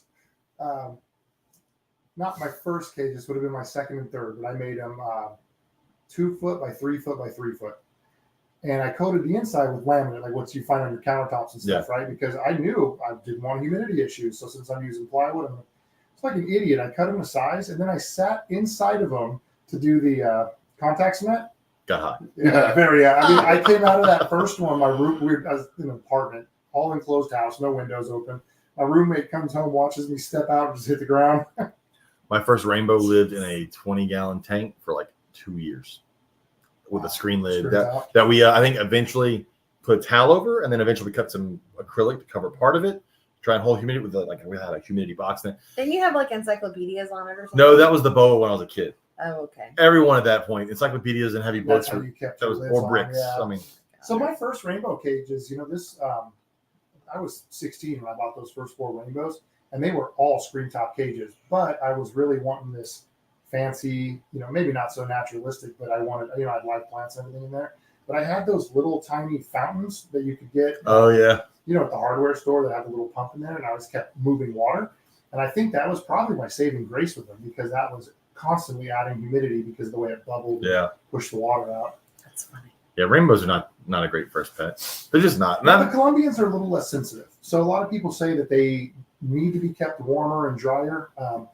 I don't necessarily think they do. I keep my Colombians just like I do my Brazilians, but I think that they're just not as sensitive, and they can tolerate a little bit warmer temperatures. They can tolerate it a little bit more dry. Yeah. But Brazilians are very temperature sensitive and dry. And humidity, You cannot keep them hot. Logan told me the other day that he doesn't want to get married or have kids because he wants to do what he wants when he grows up. He said, go to Brazil and find a Brazilian rainbow boa. And Yeah, then you can do that blast to married. see one in the Fucking wild. smart kid.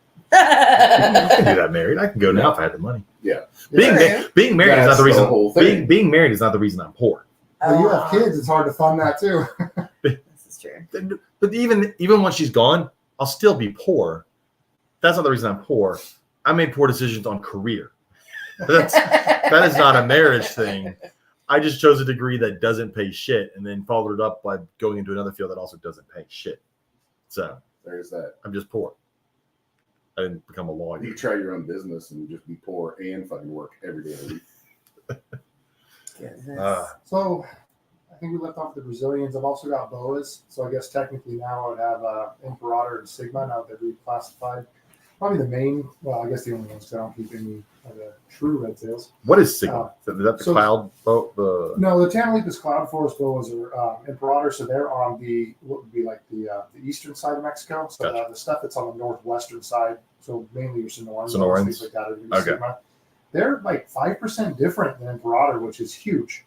I mean, I always get thrown off by that because like the green trees are like 20-something% different, yeah. and they all fucking look the same. Yeah, but And like chimps are only 2% different. less than from us. that. Yeah, They're like less than 1% different from us. Yeah, that's it. Yeah. That's crazy. So I don't understand the percentages or how I don't understand how we can go. Yeah, those 2 green trees that look almost identical, they're different because they're 20%, and they're like, yeah, chimps and humans, they're less than 1% and look nothing fucking alike. Well, I've seen some people that kind of look weird, but in general, look nothing alike. So. Yeah, Anyways. but a lot of my interest with the boas, I mean, I do have a few more things, but I really like locality stuff. So my Small Sonoran locality stuff. Yeah, and smaller. So the Sonoran stuff I really, really like. I've got the Tamaulipas Cloud Forest. I've got some A Raton Island. And these are all boas that stay under 5 foot, really 5 and Yeah, less. pretty small. Yeah. Like my Sonoran boa females, you're talking probably 4.5, 5 feet. The males are more like 3.5. Yeah. Hog Islands I've got. Hog Islands are pretty. Hog Islands are pretty. I'm really taken with that Raton Island too. The called Fire Bellies. I've just got the one, so I'm really hoping to get a male this year because that would be a fun one to work with. I am been searching forever for Corn Island boas. If anybody out there knows anybody that's got some, I definitely want some Corn Island boas one day. So. Island boas are interesting, and we can talk about this later on, but just the whole they eat seasonally. A lot of them, all those islands are some seasonal. of them really do. Like some of these islands are small enough that there's not like a rodent population or anything on it, so they're eating bird migrations. But we get them in captivity like every week. Give them a rat. I'm like no, every Friday at 6 on the way home from work. These fuckers eat for like a month, and then that's it, and then they don't eat again in the wild. So I do seasonally feed my boas because I want them to have a break. So my boas don't eat at all during the winter time. Yeah, so yours don't eat when they're in your rubber boas. Rubber's the only ones. No, he's on about Imperator and stuff. Yeah, but I have actually cooling to the sense that I'm putting it in the fridge and brumating them. I can do my rosies get down about 55 degrees. My rubber boas like his, I get them down to about 40. So of course those aren't eating. But even my larger boas, they're getting a slight temperature drop. They're getting a bigger drop at night. Daytime, I am coming back up, but I won't feed them at all from like usually about November to March. See, and I feed my Colombians year round. But I mean, they're also mainland food sources are much different than land. You've also fed some while they've been gravid. Well, boas will only eat while pregnant. Yeah. That's why I love boas, because like things that lay eggs. Well, although I say that, and my Rosie boa in there is pregnant, she won't touch anything right now until she has babies. That's what I like about bull snakes. You know what they need, Do you feed your bull snakes rat or mice? And somebody responded, yes. Whatever it will take. That's why I like boas, though. They're fucking garbage disposals. I think I've got a few viper boas and I've got one calabar. I had one. He was in that right there in that spot. It died. It would never eat for me. Well, we got to eat twice. That's true. We got. I was gonna say he ate on a podcast. Yes, that's true. That's true. Yeah, because I looked over and I was like, "Hey, he's eating." He ate twice, and he didn't lose a lot of weight, and he just died. Which I mean, that's the curve you take with those. They're all wild caught because almost no one's really breeding. I've only seen a few babies born here, and then most of it's not in the U.S. Unfortunately. Viper boas have kind of been the same way. You are starting to see more captive litters, which I think is good. Because if they're easy to breed, why are we taking them out? Yeah. At this point, they really shouldn't. Well, and if we can get them captive bred and get them feeding on a regular diet without having to go through the whole, like if you after several generations, we can probably get them on pinky mice, and that may not be what they may naturally eat lizards and all. That's fine, but for ease of keeping for us, mice are better. I mean, they have a buddy right now with a baby king cobra that's doing the opposite because of where he got it from. They started it on rodents, and he's trying to get it on snakes because they just do much better health-wise because they're not made to process that fat stuff. Yeah. And he's having a tube feed it. Oh wow! Okay. The first time he had to like force feed it, but then the second time, it in the tube he had to like push the snake basically into its mouth. So and then the third now the third week it ate the snake on it. He just put it in the tube, and it ate it. So he's hoping this week he can put the snake in the cage. There you go. Hey, if these ball python babies I have don't ever eat, they could be cobra food. He'll take them. He's asking me. He knew he was getting this cobra for like a year now, so he's been taking anybody who he's well known to everybody that hey, if you have anything that dies, I'll take it, even if it's big, because he'll be big eventually. Yeah, even stillborns would probably be good. Yeah, yeah. Well, the first thing he tried it with was a ribbon snake that he hit with a weed eater.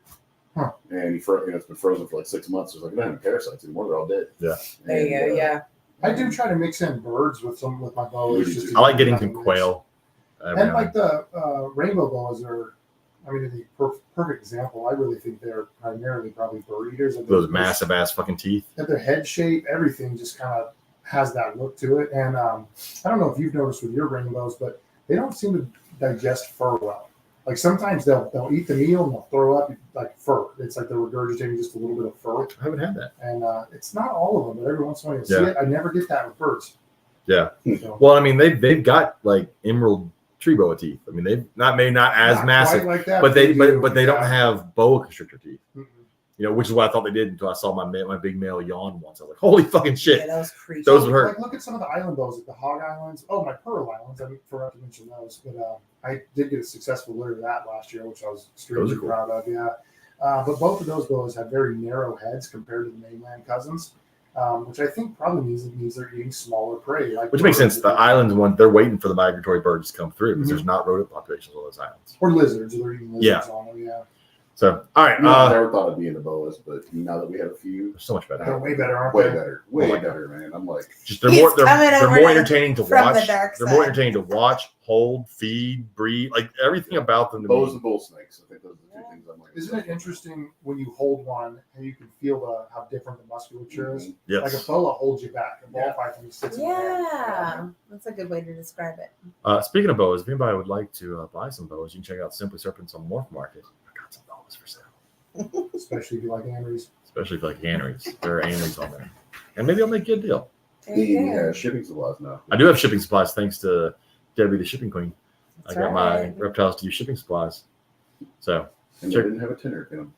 yeah, check out Simply Serpents on Morph Market. So shipping's crazy, right? So like I started shipping 2007 probably, and I had no up until a couple years ago. I think I maybe had 2 delayed shipments, and then like in the last 2 years, I think I've had 8. Yeah. And it's So nuts. when I order my heat tape, a lot of times I'd order it for overnight delivery. And 3 weeks in a row, it's taken 2.5 days to get here. Yeah. So I had one. So it's a boa being shipped, and it got delayed, and it was hung up at the Indianapolis hub. And the excuse I got was the plane was full, so it didn't make it on the plane. So first of all, Little we're tiny talking box a 12 by 9 by 6 box that's marked priority. that weighs less than a pound. So the one that's marked priority didn't make it on the plane. Yeah. Oh my gosh. Oh. Somebody here posted the other day that their bug shipment from Yeah. from Duvia got just thrown on their porch in the sun, and it had Oh, duvia roaches, it was- crickets, and Mhm. mealworms. Fried them. The Duvia survived, but everything else was dead. Jennifer posted that, Jennifer, I think. yeah. Yeah. We had a lady in our neighborhood, Neighborhood today. neighborhood group today. Yep. She was like, whoever dropped off my package, my bearded dragon appreciates you. Like her crickets They put the got put crickets in the wrong. in the wrong mailbox. And that person took them to and dropped them off at the right address. Which I mean, we have a new Because mail we have lady. community mailboxes here. Yeah, Gotcha. and we have a new mail lady. So she's still like having a She can't read numbers. God bless her. She's trying. She is trying. So all right. Yeah, Let's- it's like let's- 9. I know. Let's wrap this up. And I still gotta show. Phones at I 3%. still gotta show somebody in the snake room before I Yeah, take you them can away. take them all the way home too. Yeah, that's cool. Yeah, she's not coming back. James stays up all night, so Oh, Oh yeah, no, I know that I'll if be at 3 a.m. I asleep wake before up you leave and I my need to house. tell James something, I can message him and he's going to respond. I will Even on a probably work be night. asleep before y'all leave to go back to the house Funny. tonight. Like I'm not even kidding. So if people want to check you out and see what you have, these rainbow bows and all, where can they find you? Yeah, so Top Line Constrictors. You're talking to the microphone though. Top Line Constrictors. Facebook is probably the best thing. I don't have Instagram or anything. I'll try to. You should get an Instagram. You can link your Instagram to your Facebook, so when you post those pictures on It's just Instagram, one more thing to learn, and I'm kind of at this age where I don't like learning new things. I suck at learning new technology, which is weird because I used to be like when I was a kid, that was my job. My parents would get the same phone as me because I could teach them how to You use have it. to learn. Now it's our job. but now- You're not the first one to tell me that. I keep hearing that I should do Instagram. And just link them, so I need to do it. It's very easy, and the great thing is you can link them. And when I post a picture on Instagram, it automatically also posts on my Facebook, and so I don't have to do it in 2 places. And you get so many people will follow you on Instagram, especially if you start posting. Like I'm going to start posting a few pictures here and there of the snakes I have for sale, and then Yep. hashtag boas, hashtag boa imperator, hashtag boas for sale, whatever. I mean, it's free. It's free. Might as well. So yeah, and when I get home, I'll definitely take a bunch of pictures of the rainbows and post them up on there for everybody to check out. I did do a picture of one of my Hog Island females shed the morning before we were leaving, and I got a great shot of her I put on there. Yeah. On the Facebook page. So yeah, so you can reach out to me there. I also have Top Line Constrictors at Gmail if you have any like boa questions, stuff like that. And then also check out Herps for Herp shows. We talked about that. Check out Little Shop of Horrors for your feeders. Check out lsreptileracks.com for all of your racks and cages needs, acrylic needs, any special order things, signs, anything. Contact Robert. He can do almost anything you need him to do. Pencils. Pencils. You can get laser edge pencils. School's about to start. You can get your kids' names on those pencils. Or if there's a teacher, They'll still lose them. a great teacher gift is go, We're starting to hear positive, Jason. a great teacher gift is Mr. or Mrs. whatever, and give them a pack of pencils with their names on it. That would be so cool. Teacher will love that. It's a great gift for a teacher. So check out Robert. He can get you hooked up with that. Again, check out. I now have snakes, and check out Simply Serpents on Morph Market or on Facebook. You'll see what I have for sale. Hey, and you guys should post pictures of your new Sambos and post those on your pages. Yeah. Oh, I will. Oh, absolutely. And then check out us on Reptile Gumbo Podcast on Instagram, Facebook, at gmail.com. our Patreon. I'm slightly begging now, just a little bit. But if you don't want to, it's cool. We're still gonna put out a free podcast every week. This is 176 with 177 next week. I'm good. I have a guest for the next 3 weeks. I don't ever I'm plan only that far going to be out. here once for the next 3 weeks. Sucks for you. Yeah, it does. Now, aren't you going to be in Nebraska? I mean, Omaha at some point? That's on a Thursday Yeah. through Sunday. Not Omaha. Where Ohio. Ohio, yeah. Canton. Okay, I was thinking. I'm going What's in to Omaha? that's mutual of them. I don't know. Oh, baseball World Series. Baseball, yeah. I'm going to the NFL Hall of Fame for DeMarcus Ware. He's going into the Hall of Fame, and I'll be there next week with my dad. It's gonna be awesome. I'm super looking forward to it. Happy anniversary. I always said once he entered the NFL, I will go when he gets inducted, and my wife got me tickets to go to his induction. Go to DeMarcus I Ware. got you tickets and a You guys plane have an ticket anniversary coming up? in August. August. Oh, nice. So, But yeah, no. yeah, It's an awesome trip that I've our planned anniversary in That's August cool. is year too fucking many. That's what it is. 14. 15. It's 15. By the No, way. it's not. It's 15 by the way. It What is. day in August? Liz and I are the 4th. Isn't it The 15? I 15th. thought it was 15. No. Anyways, all right. So see y'all next week. Thank y'all for listening. We'll be back. Jason, thanks for coming over. Yeah, No, I really appreciate it. Thanks for having me. I was glad I got to hang out with you at the zoo and do this, and we went to dinner, so it was Great fun. Everybody else, we'll be back next week. Bye. Goodbye. Later.